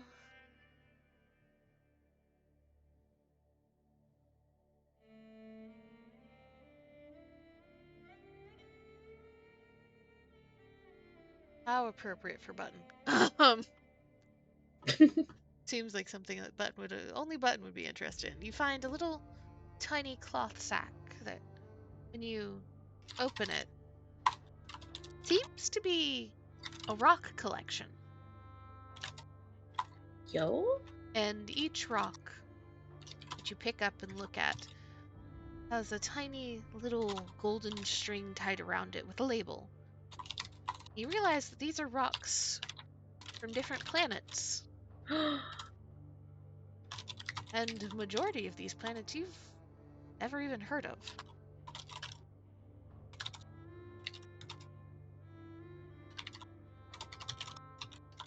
Yeah, that's perfect for Button. Sometimes the random tables give perfect things out, just like the fucking fruit bag for Trixie. Trixie, yeah. As all of this is happening, Rickon also comes a little closer and is digging through the bags. And pulls out a tiny crystal orb and seems to be kind of curiously turning it in his hands and is considering it.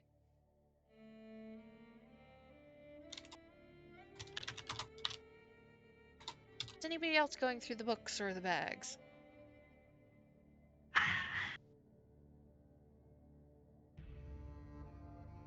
I will if I can after doing the monster hunting stuff. Unless somebody is chasing y'all out to, like, we need to leave right now. Hmm. You If can there's more do stuff all to that. find, I'm always down to root around in shit. So which ones are you wanting to look at, both the books and the bags? Booker would investigate the actual books first. Roll me an investigate. Uh-huh. That's pretty good. 24.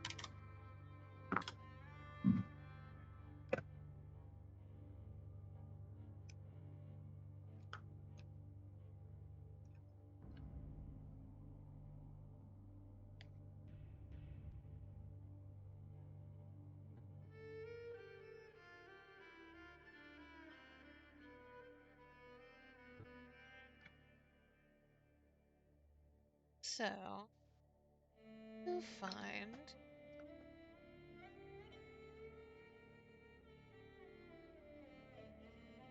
also something interesting to you. A book. Oh, you rolled the investigation. Never mind. Roll me 2D or 2 100s. 2D100s. Yes. I'm gonna roll them here. Skipped a step. We're gonna do 37 and 27.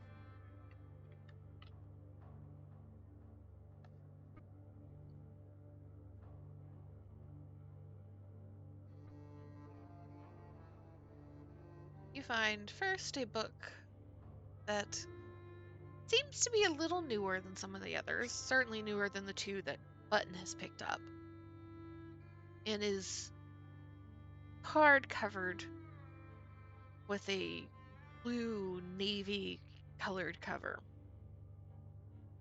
And inside, very neat, crisp writing, even with some decorative gold detailings on the corners of the pages. Very first page reads, "Killing the Unseen." Ooh. Does seem to be written in common.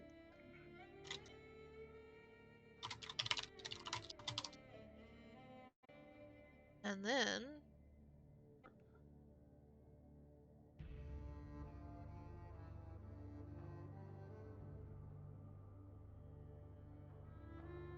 you find a book written in Dwarvish. It's a very long but short book. And it's detailed out on the first page. Knowledge of Oblivion.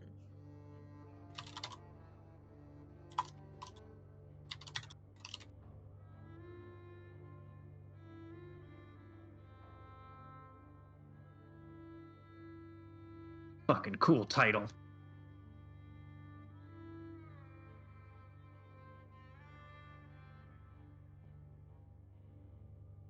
And y'all, when you get back to your ship, you can play book swapsies for ones that you can actually read and find out what each of them are about.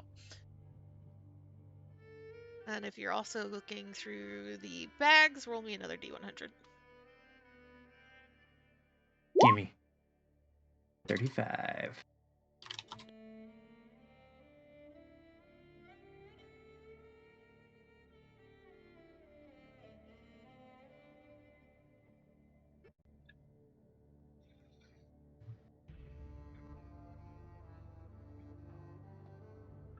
Oh, well, you find something else that is a button-coded thing. It is a handwritten journal that has been tucked away in one of the bags. That is half falling apart with age. And this is even more button-coded than the last thing.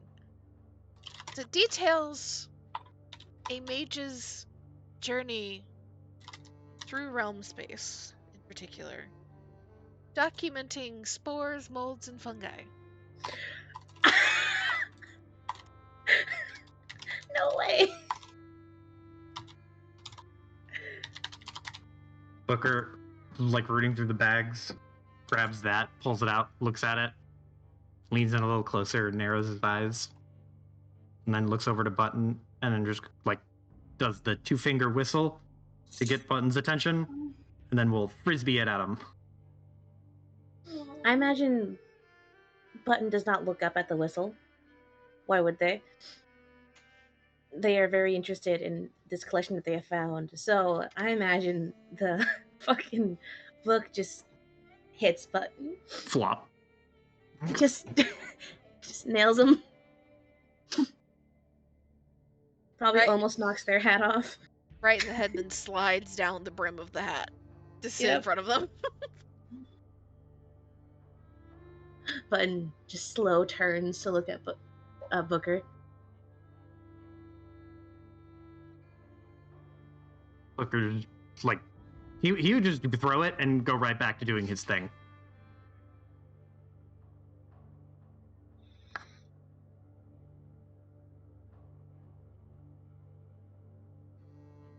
Also, it makes sense that Button didn't look up. The whistle is the Micken signal.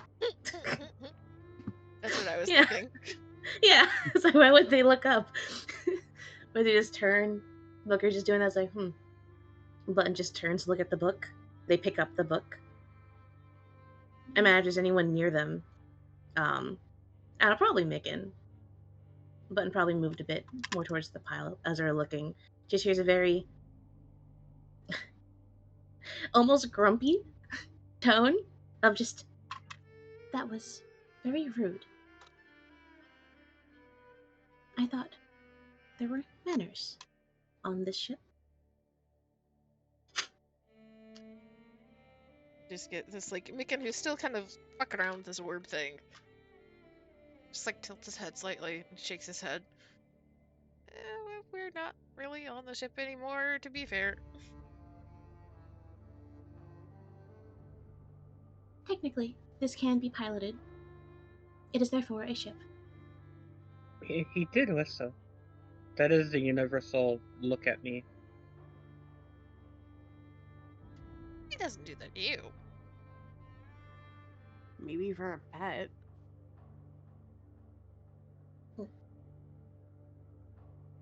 But Button is distracted because they cracked open the book. They're gone.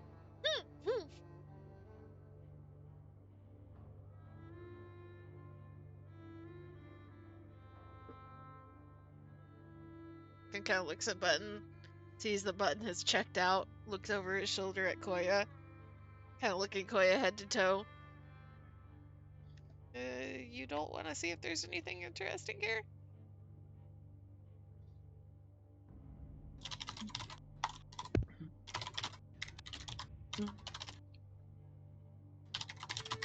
I think I'm good. Where'd you find yourself? He kind of looks down, and it is a orb that seems to be glowing, well, not glowing, but as the lights hit it just right, reflecting back, English, reflecting back a almost kind of milky white color. It's a little magical trinket as far as I can tell. And he kind of like looks around and then just holds the orb a little bit closer. I think I want it.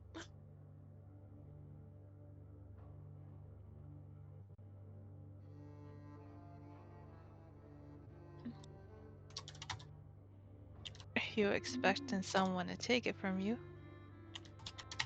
Looks over his shoulder at Koya. Looks over at Booker and Lily. What? Why are you looking at us? Booker is elbow deep and rooting around in the inside of this Ceramorph, making sure he got every last scrap of usable stuff. He's not entirely paying attention. He's like focused on the gore work.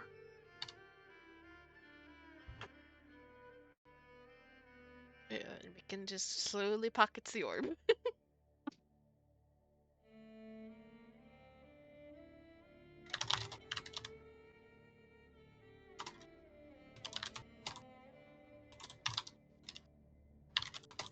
When you're done messing around with the guts and insides, can we go back to the ship, please? Booker, like, he just about finishes right then, and then he hears Mikan, and then he just gives this roll of the eyes, like, oh, fine, we'll go back to the ship. Let me just check this door first. Step on the creature and, like, walk over it, make the nice kind of squishy, gross squelch footstep There noise. is no We door have there because to. I'm cutting y'all off. Oh, okay, cool. Trixie would be like, yeah, I kind of agree with Mikan here. I am exhausted. Well, I'm glad this isn't like a book, because this is when the self-destruct sequence would start. Why did you have to say that? Why? God, I want to. Koya, let me. Come on, we're going back to the ship.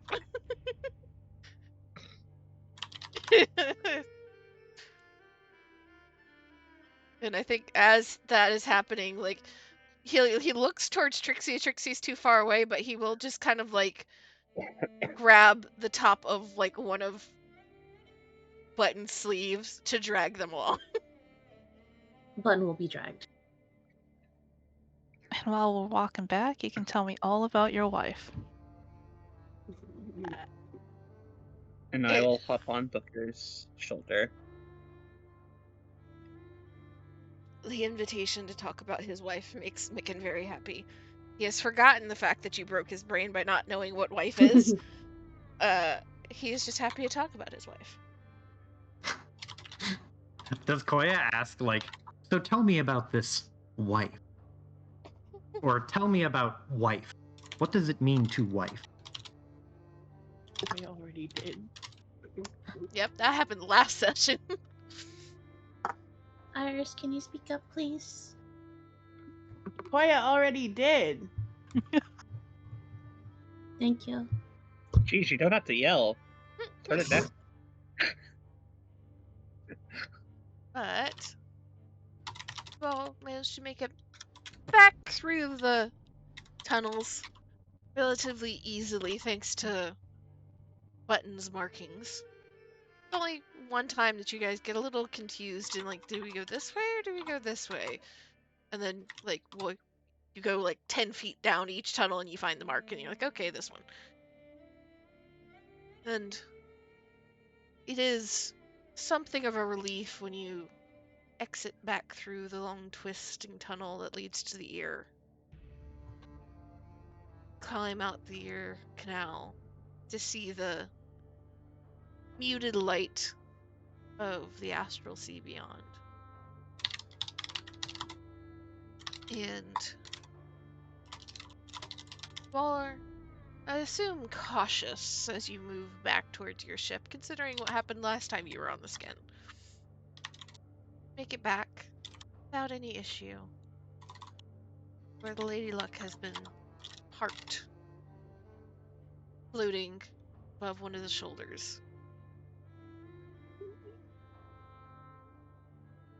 It's been a long time since we've seen this map. Yeah, and some of these NPCs. Home, sweet fucking home.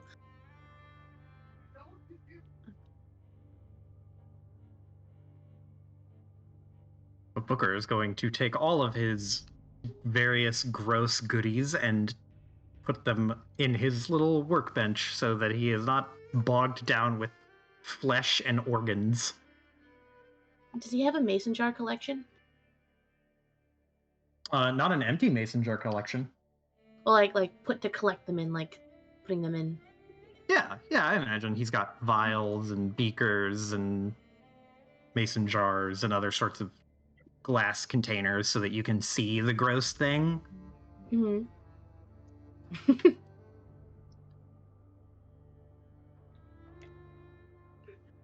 And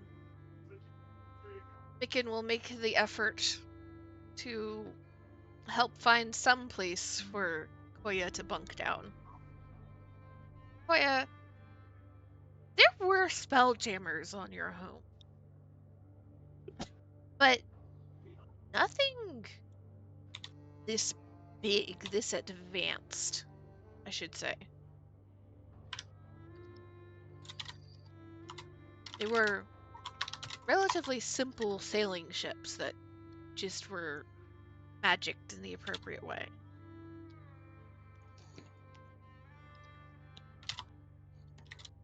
This one So- is large enough to have the crew and to have space to live in, a full galley and eating area, a separate room for the spelljamming helm rather than just kind of sticking it at the back. And the armoring of the ladybug shell is extremely delicate and impressive for as hard as it is. Made of steel and enamel and we're pretty sure strengthened glass at spots. Magically strengthened glass.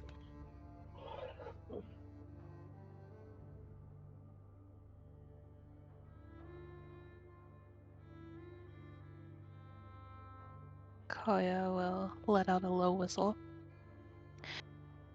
You guys are the real deal, huh? What is it exactly you're doing out here? We're treasure hunting. Holy mission. We are exploring. And Koya will look to Booker. And you're into exotic foods.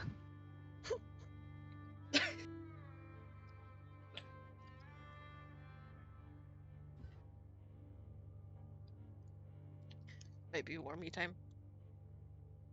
Oh, it's 10. It's definitely warmy time.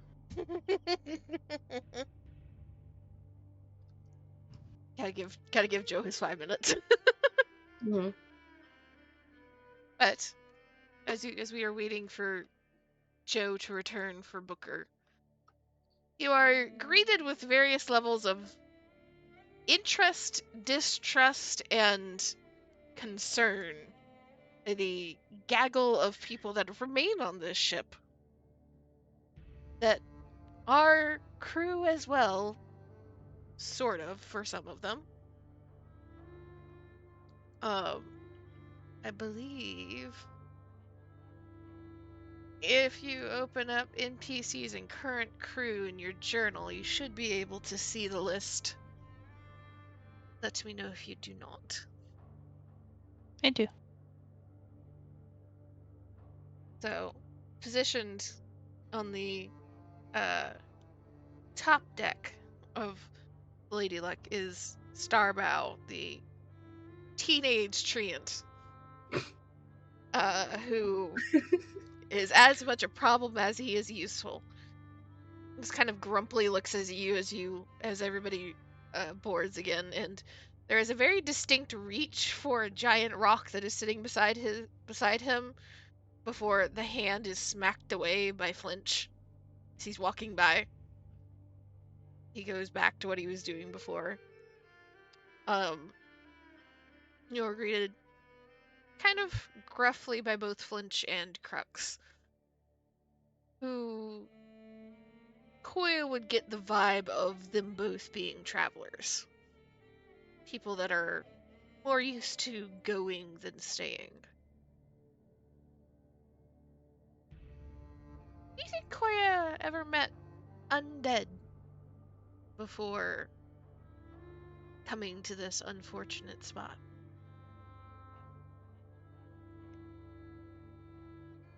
I'm gonna say no. Sure, Grimzod is particularly odd and unpleasant, and there's just a little instinct of maybe I should attack him, but nobody else is attacking him. As Grimzod is very clearly undead of some sort. His left hand, detached from his arm and perched on his shoulder instead. Just lifts one single finger and kind of waves at you. Or you see him turning, and he will head back to the other Spelljammer that you see that is a absolutely massive sailing vessel. I will let you see what it looks like here fast. That is Grimzod's ship. That is being towed by the Lady Luck currently and is floating a little ways away.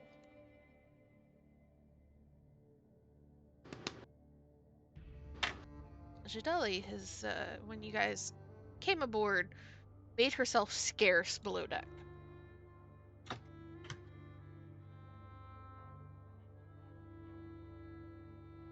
Have a Joe back yet? No. Unfortunate. No, I'm here now.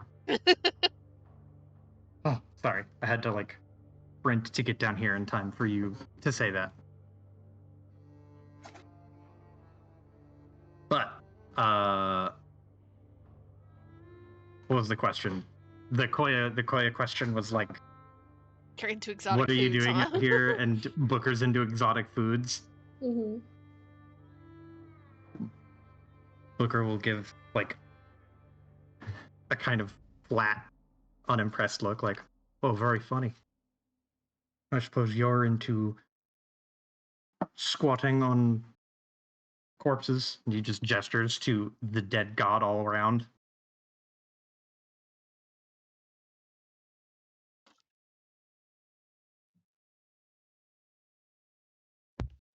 Suppose I am.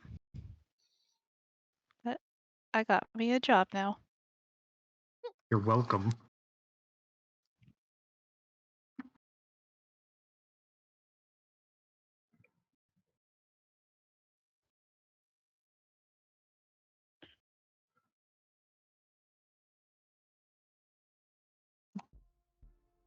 Micken has kind of sat at one of the tables and is just, I imagine, was up just long enough to get himself something hot to drink.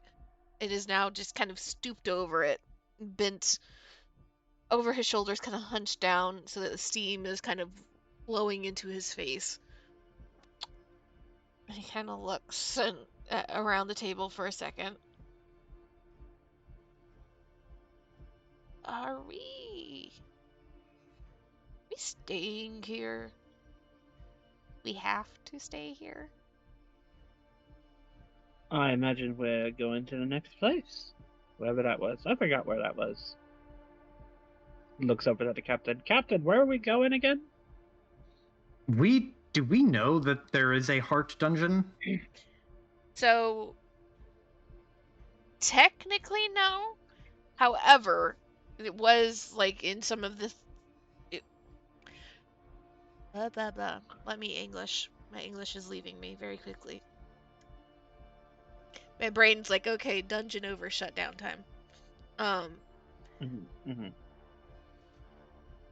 You, as established when you were on the skin,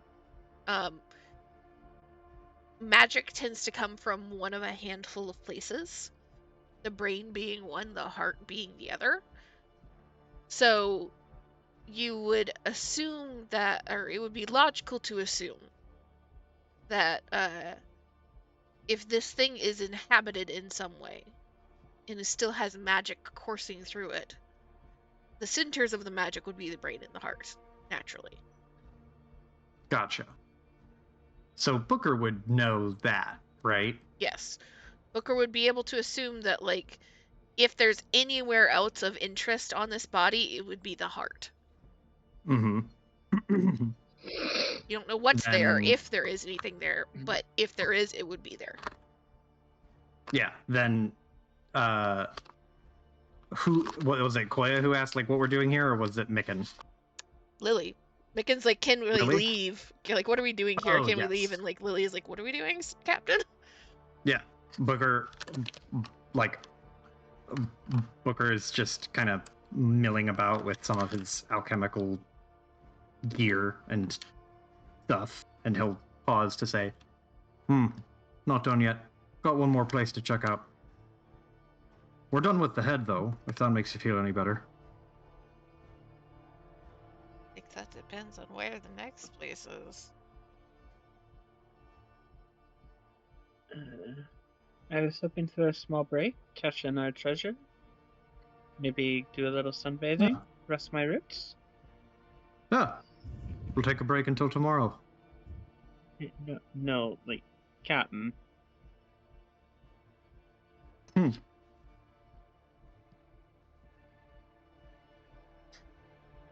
Micken looks slowly over to Button.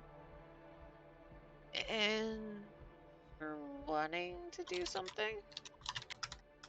Yes.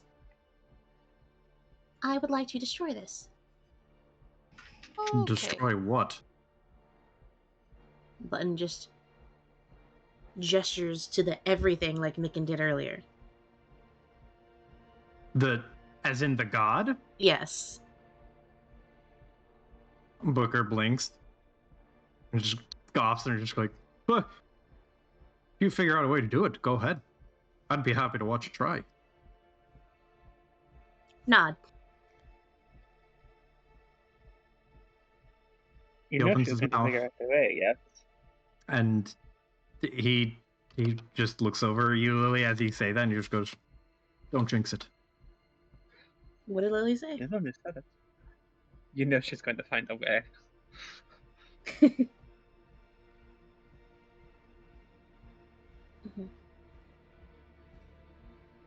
I was given a request that I will fulfill. Who gave you that request?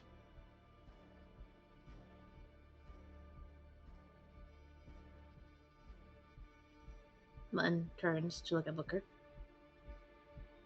Ah. Kalimvor. The Kalimvor? Kalimvor, the deity? Nod.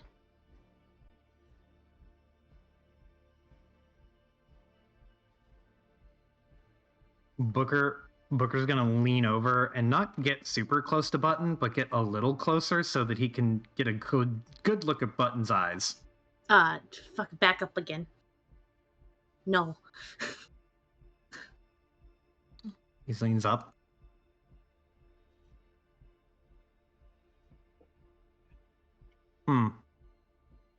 Well, you don't look high. How did you see Kellamvor? Don't think it's possible for them to get high. Don't say it's impossible. I've seen some weird shit today. I mean, maybe it's like a special type of oil, maybe? You can see Micken just kind of tilt their head. Now their brain has wandered.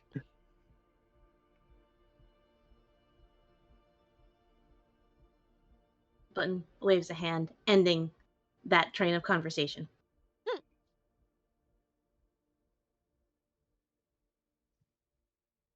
What? It was what? Was it yesterday in game? Yes.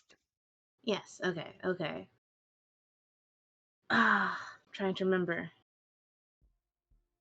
You were spelljamming and Kellenvor just kind of popped up. Yeah. Kelvor popped up, took Button on a little field trip to the Fugue Plane. And then Booker and Celestian crashed the party, right? Yep. Yeah. Mm-hmm. And then they both dipped. I don't think Booker saw Kellamvor was there. He just saw Button. There was a discussion about Button having this. So it's not 100% new news to Booker, though. Mm-hmm. So Booker, scratches his chin. He's like, just to make sure, Kellamvor told you to destroy it. Did he tell you how to destroy it? No. However, the exact words used were, make sure that we are the last ones to visit this place. Therefore, I believe the best course of action is to destroy it. Why don't you just set it on a course for the sun or something? There is no sun in the astral sea. I mean, it's not going to be the astral sea forever, right? Like, eventually it's going to leave it, right? Mm. You don't really know. Things can stay in the astral sea Okay, forever. fair enough. They're not drifting necessarily. Understand. Booker just he just kind of shrugs. He's like, well, if you figure out a way to destroy it. Again, let me know. I'd be happy to watch and see you try. But till then, just let me get all the goods from it before you try to destroy it. Yes. I'm I must sympathetic collect. to Kellamvor's request, though. Definitely don't want other people snooping around here. You Nod. just want to judge it for yourself. He smiles and kind of shrugs. Not confirming, but also not denying. I was really hoping to go touch down on the planet and go drinking and spend some of this hard-earned money we got.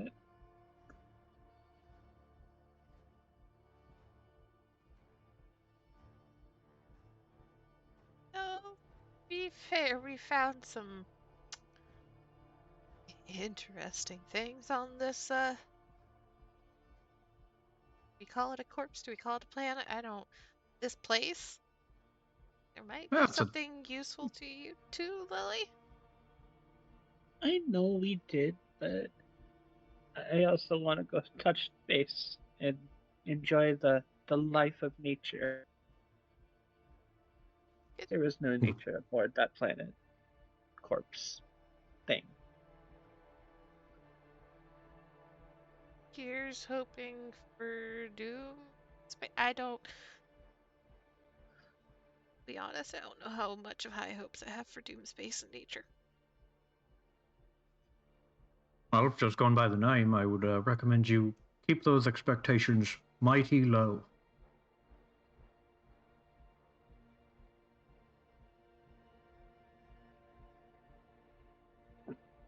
Hmm.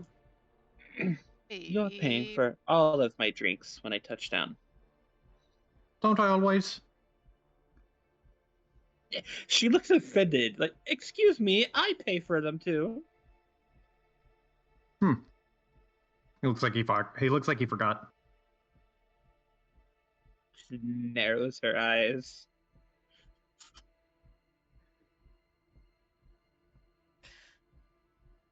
Micken just kind of leans forward a little bit again and looks down the table at Button and waits for Button to look at him. You're serious about destroying this place, though, right? Yes.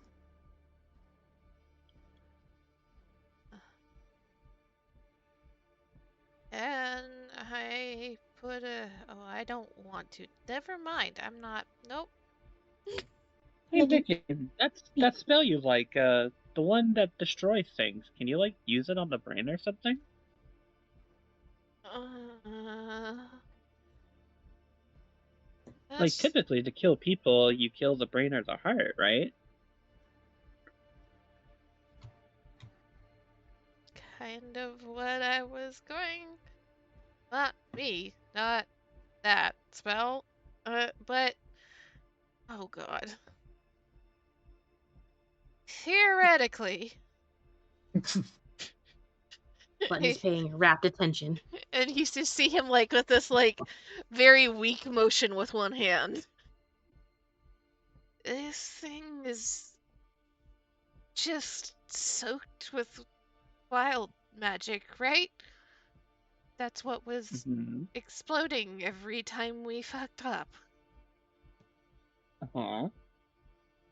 You can, with very and points around the table, with a harder look than you have seen Micken wear very often. Very dangerous possibilities. Theoretically, you could try igniting the wild magic.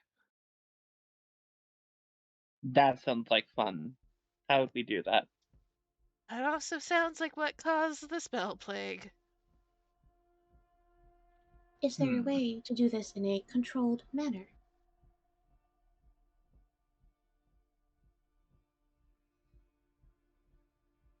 And he just kind of like tilts his head. Uh, controlled? Not really. I mean, just this thing being as far out as I think it is from everything else should contain it, but I think the best you can hope for is maybe timed if we're lucky, Certainly depending on aren't how we doing do it So, if it. we certainly aren't going to do it if it gets us killed. well, what if we go and we buy a bunch of TNT and just stack it all in like one of the brain stems? I do not think we should leave. I don't know how easy it would be to get back, and well, would like to just point out that if we're talking about pulling back into the brain to destroy this thing, and we leave, and then we come back, God knows how long. Oh, we're probably gonna have to fight a whole bunch of things again with a whole bunch of TNT in our bags.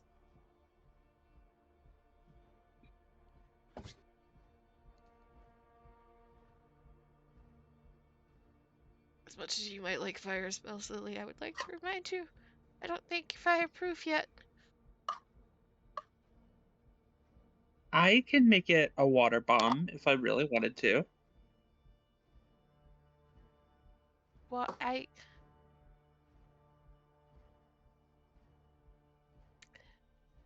can't argue that you can't. I just am not sure what that's gonna do. It wouldn't ignite me.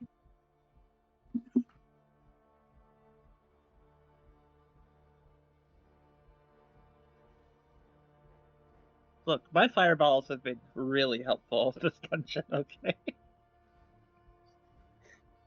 Is that in character or out of character? Character. Mm.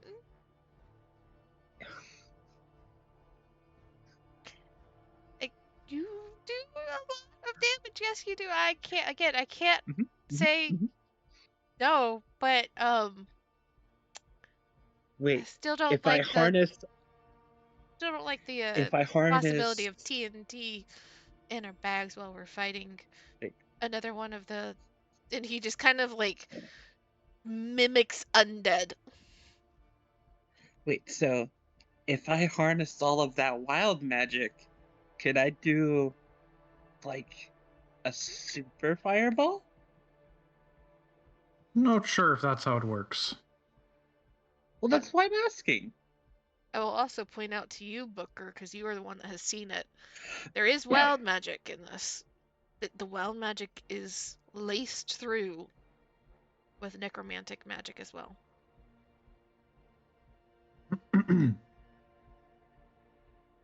Hmm. This also ain't your normal wild magic. It's wild magic coming from a corpse. Bear in mind, all Oh, that isn't that thing a dead corpse? god energy. All that dead god energy is going to be mucking around with it. So this is probably a bad idea. But what if we revive with the revive spell? No. No, nope. I'm just tossing the possibility out there, okay? It's good to have our options. That's That not, is a bad option. that's not an option.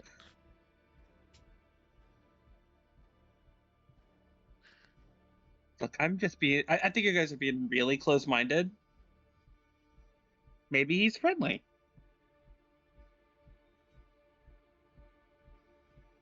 Seen everything that's living on and in him thus far, I don't think any of that implies friendly.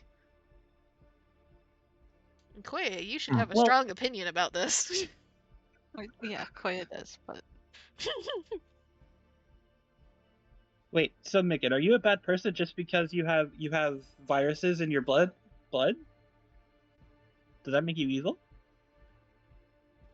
That's how blood works, right? Like I don't have blood, and she looks over the booker. I have cellulose. That's what it was called, right? Booker is just looking nonplussed at this whole conversation. Has Koya gotten big again? Koya can get big again. Yes. Yes, they I do. forgot that Koya can Combat mode. not shapeshift. Yeah. Thank you. Koya is taking up an entire bench that was at the other table that's just been swapped. I think at this point, Koya's just gonna sit on the floor, like, hold their knees up to their chest.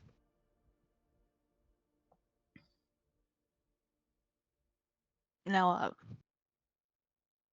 I know you guys got here when things are relatively calm, but, as Micken said, that is not an option.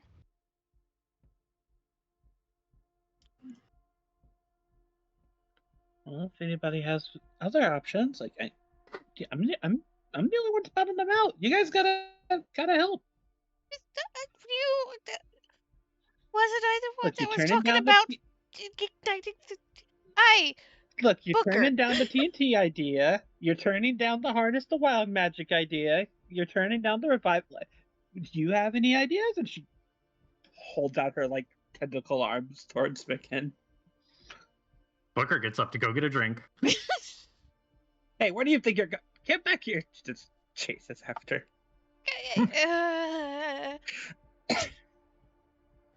Micken is Is this dying ship? inside. Koya will turn to Micken. Is this ship not equipped with anything offensive? We have mangonel and fuck, I forget the other one. Shooty bow. Ballista? Ballista. The mangonel at the ballista, and I mean, technically, I guess Starbow's kind of another mangonel with him throwing the rocks all the time, but a little bit better for dealing with something else made of wood.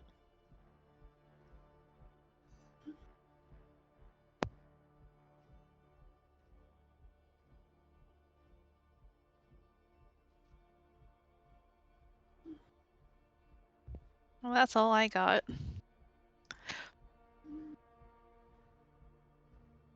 think we need to see the inside of. Oh, I'm assuming the heart. If there's any way of cracking it open from there.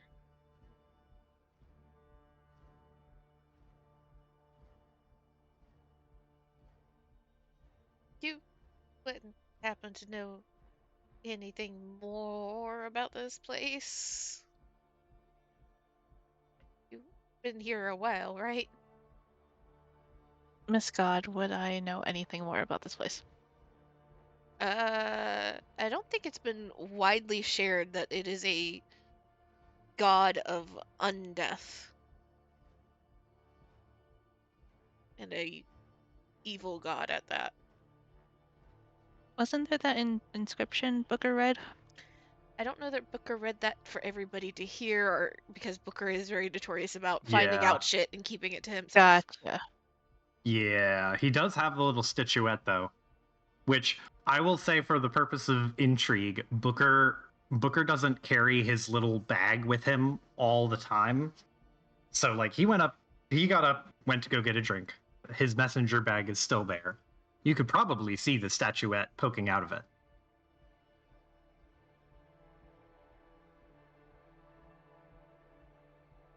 The unfortunate side effect of things is Booker keeps a lot of shit to himself, so if Booker is finding it out, it doesn't get shared.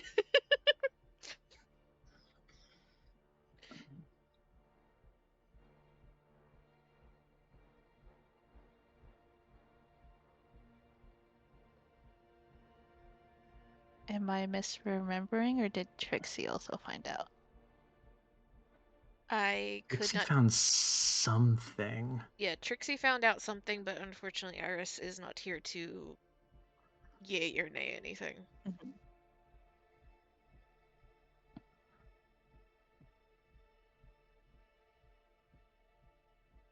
Well, if that's knowledge to Koya, then they will share it, but I'm not sure if it is. Yeah, well, you would have the knowledge of the what type of god this is. That has not been shared to everybody. So if you would like to make that public knowledge, Koya can say that. Koya will make it public knowledge while I look at obsidian. Huh. And it can, like, his mouth will open and then close and then open and close and leans back. Oh, yep. We're not reviving this thing. Nope. Booker will come back and sit down and, like, with a drink in hand, just be like, to be honest, I didn't think it was possible. Using magic from another god to bring back this god. I don't think the math works out. He shrugs. I guess it would technically depend on the other god, but, if this was a god of all things bad, pretty much, nope. I can see why Kalimvor wants it gone.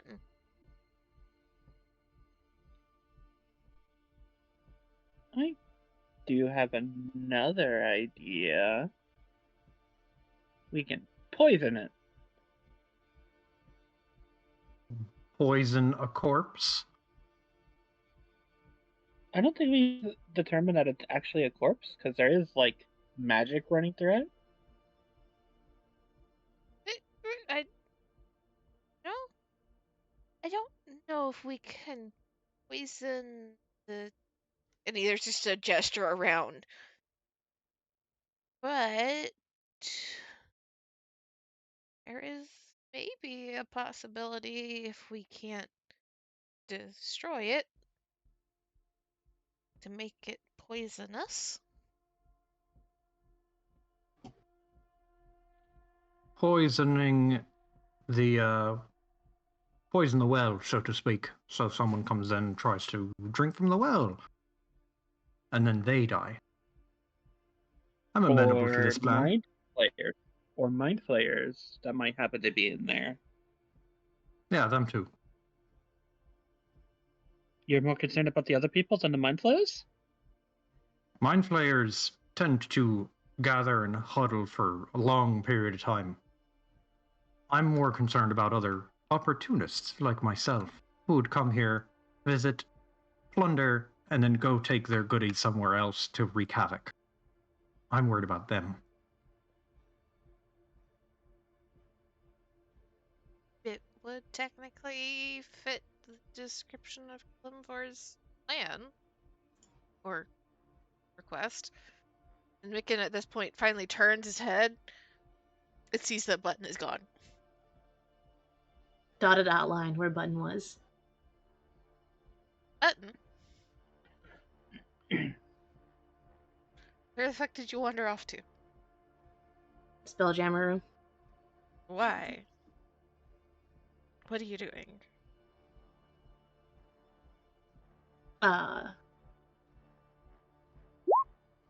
Is the ship moving?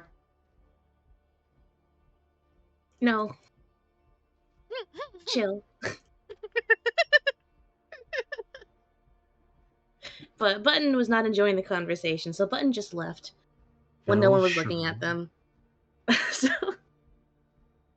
they went to the Spelljammer helm, just plopped their ass on the seat, and I imagine they're just reading. They're probably going over the report of their conversation with Kelimvor and the trip to the fugue plane and everything he talked about with all the undeads increasing and siphoning power from it. Trying to refresh their memory. You know, Button's just vibing. Yes, Velsharoon is the name that Koya got for this corpse, this being.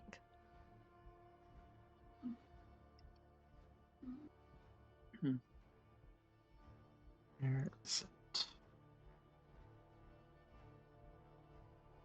Then Micken just kind of like looks around again, sees that Button is gone, looks around, Button's not there.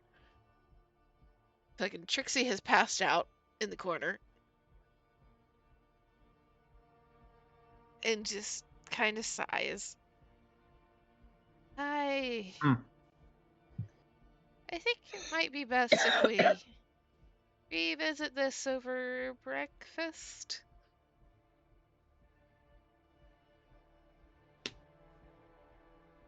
Booker shrugs. No skin off my bones. I've got stuff to work on. And we are off for the rest of the day. Oh, thank the gods.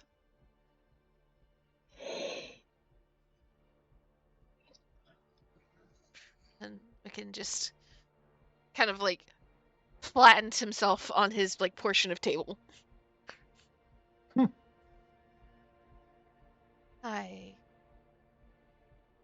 I don't want to go into this thing again tomorrow. I don't ever want to go into one of these things again. Why the fuck am I here? Booker takes a long sip from his drink and then puts it down and just goes, because you want to get something nice for your wife. Or something like that. And also because we rescued you and you kind of had nowhere else to go. But also that other thing. There's just a wine. But with that being said, because everybody is starting to, their brains are starting to leak out of their ears, as mine is. A brain dungeon on brand. I will go down the list really fast.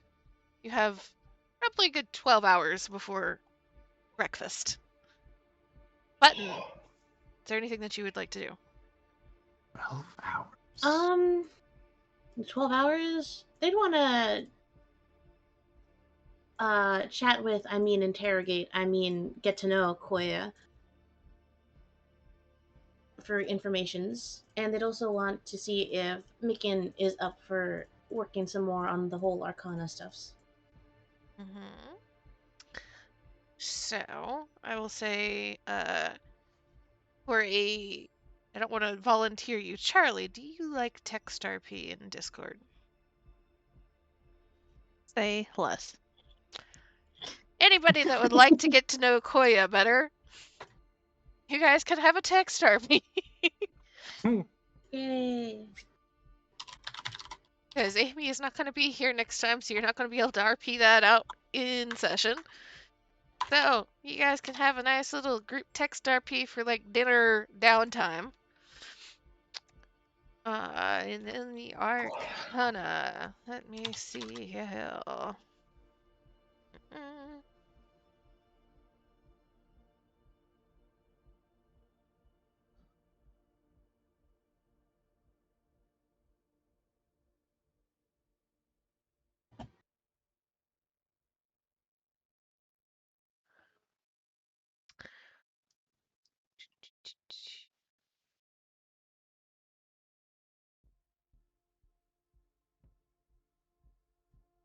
I need to refresh my memory on this. Give me a second.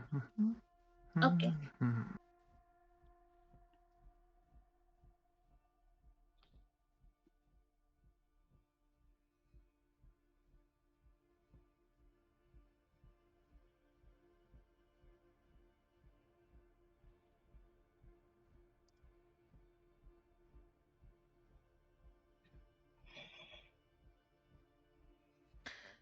Alright, roll me an int check button. Straight in, right? Yes. Strength. That's going to be a 17. Okay. 17. That'll get you another 2 points toward your learning of the skill. Oh, yes. I have to do that for my smith tools, too.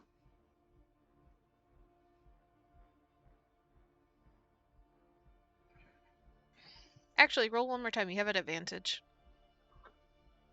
Oh. If you get higher than 17. Got an 18. Still 2 points, unfortunately. Not enough to get out of the bracket. Okay. Okay. That is Buttons time. Trixie is not here. Lily, is there something you would like to do with this 12 hours? I'm gonna check out those poison berries. Okay, and I assume you also want to attune to that fancy staff, right? Yes, please. Okay. Roll me a survival or a nature.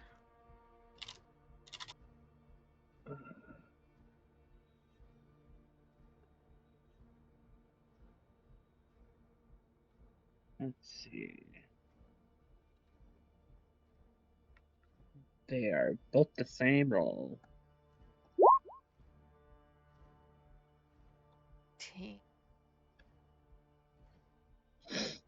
So, these berries.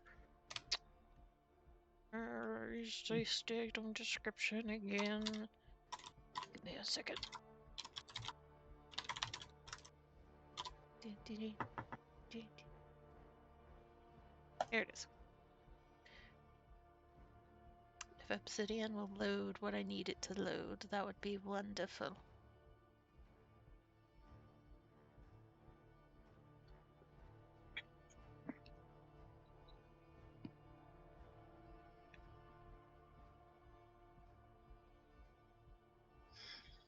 So,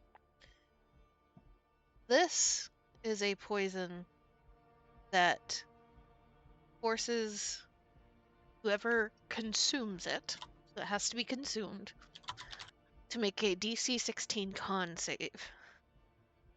On a failed save, that creature or character, if it has access to magic, cannot cast any magic for 5 turns.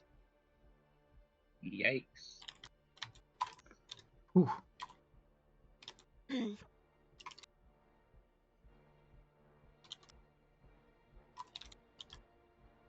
It is also worth those two berries. You sell them both would net you about 1,000 gold. Hell yeah.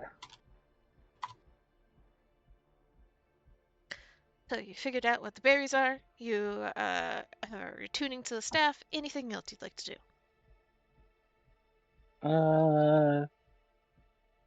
I don't remember if I was working on a skill or not. Thought you were making something. Was I? I don't remember.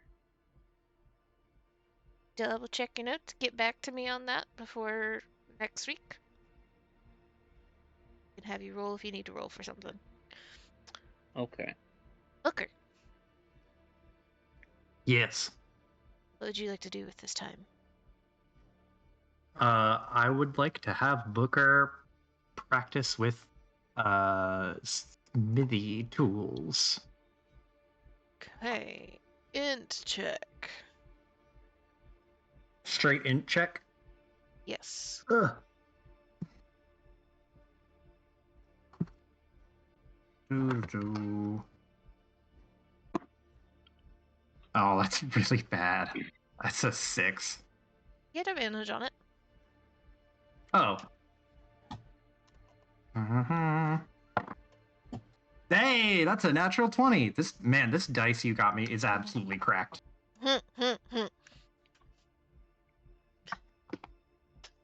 So, what is your total? A total would be a 23. That's 3 more points towards learning. It requires Yes. 18 to learn. Our tool skill requires 25. Sorry. I was about to say, 18 like, for I have language. this. Yeah. Nice. Anything else you would like to do in this time? So that's about half your time. I'm not tracking them by hours. I'm tracking them by days.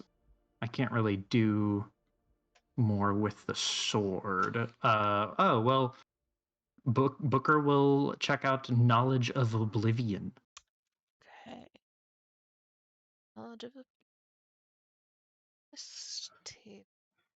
Wait, actually, pause. I don't know if Booker speaks Dwarvish.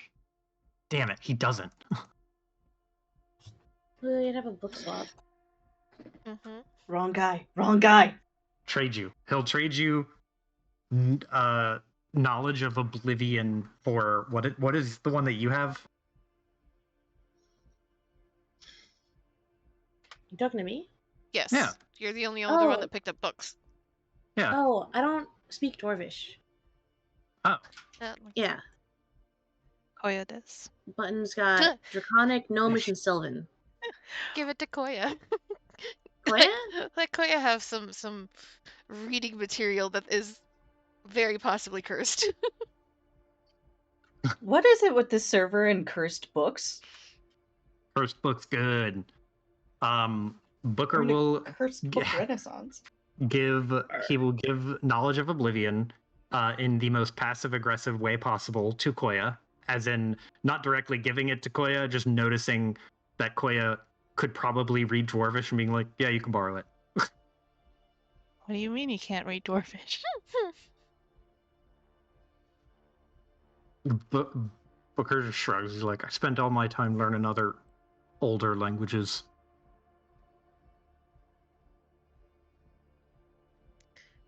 So, Koya, Knowledge of Oblivion, is a manifesto by one Student Bloodcall. Student blood call? What the fuck?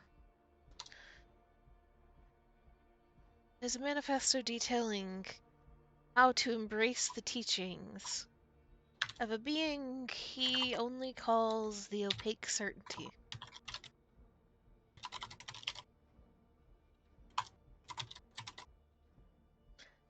There is a note partway through that should you not follow the teachings correctly, there seems to be a trend for people committing suicide after misinterpreting the teachings.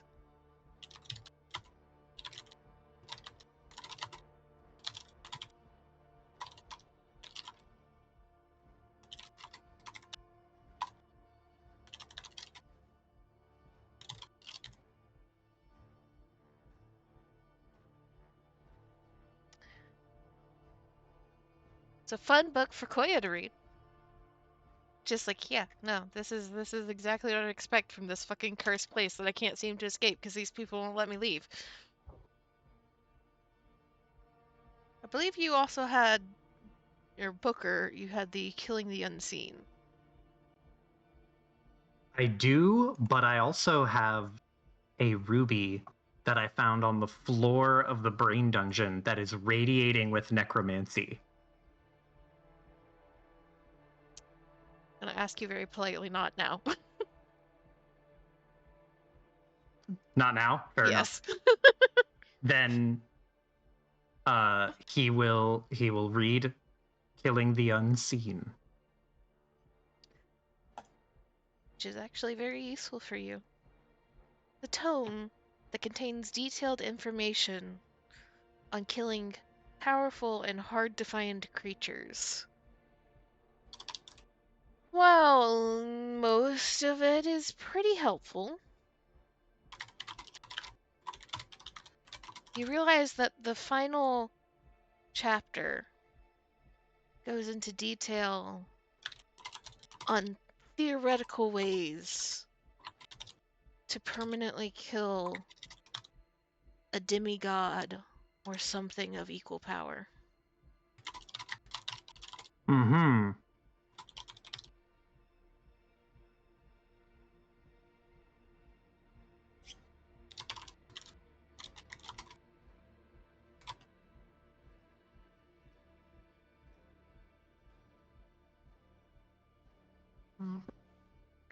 That is your time. Uh-huh. Uh-huh. Koya, what would you like to spend your time on? If there is anything.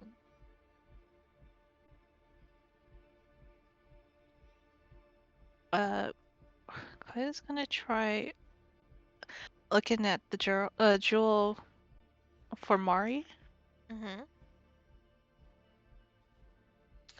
And sorting out the rest of the gems that were collected, I assume.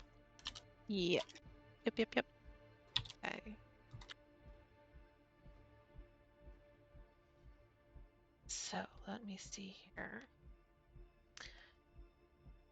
You, in sorting through the gems first, kind of giving them a better once-over, you do find that half of them seem to be those elemental seeds.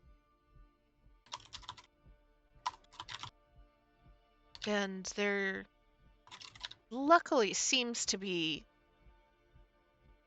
seeds from a variety of the elementals that you knew back home.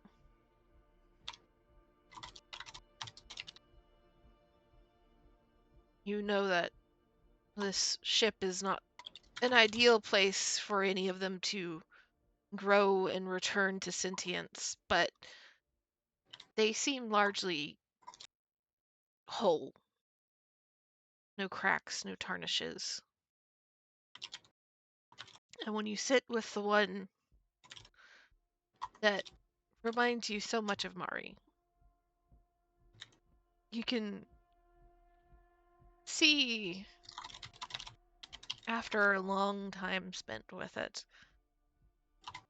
a faint flickering of magic at its core. And there is a sense of calm that washes over you. Roll me a d20 really fast.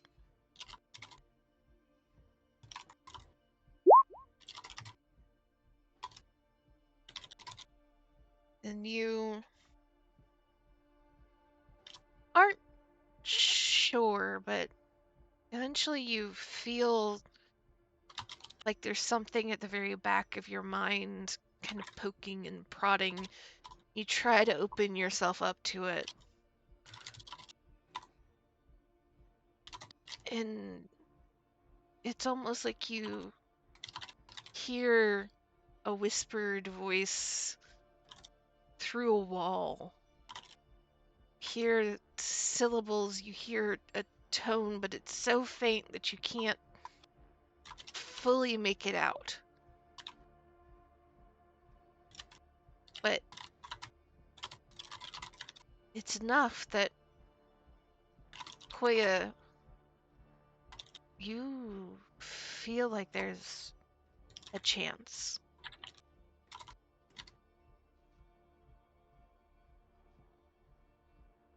You don't know how, you don't know when,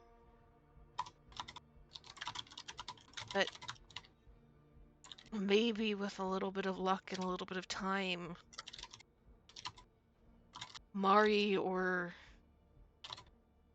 what is left of Mari, can be brought back. You can just figure out how to hear her more clearly.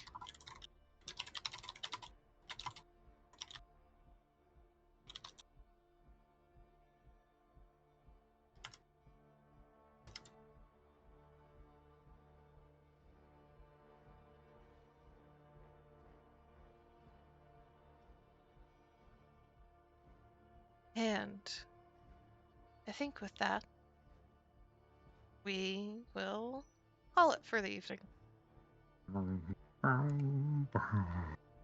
Start back next session with a discussion over breakfast, what to do, and then heading off to the dungeon. Hell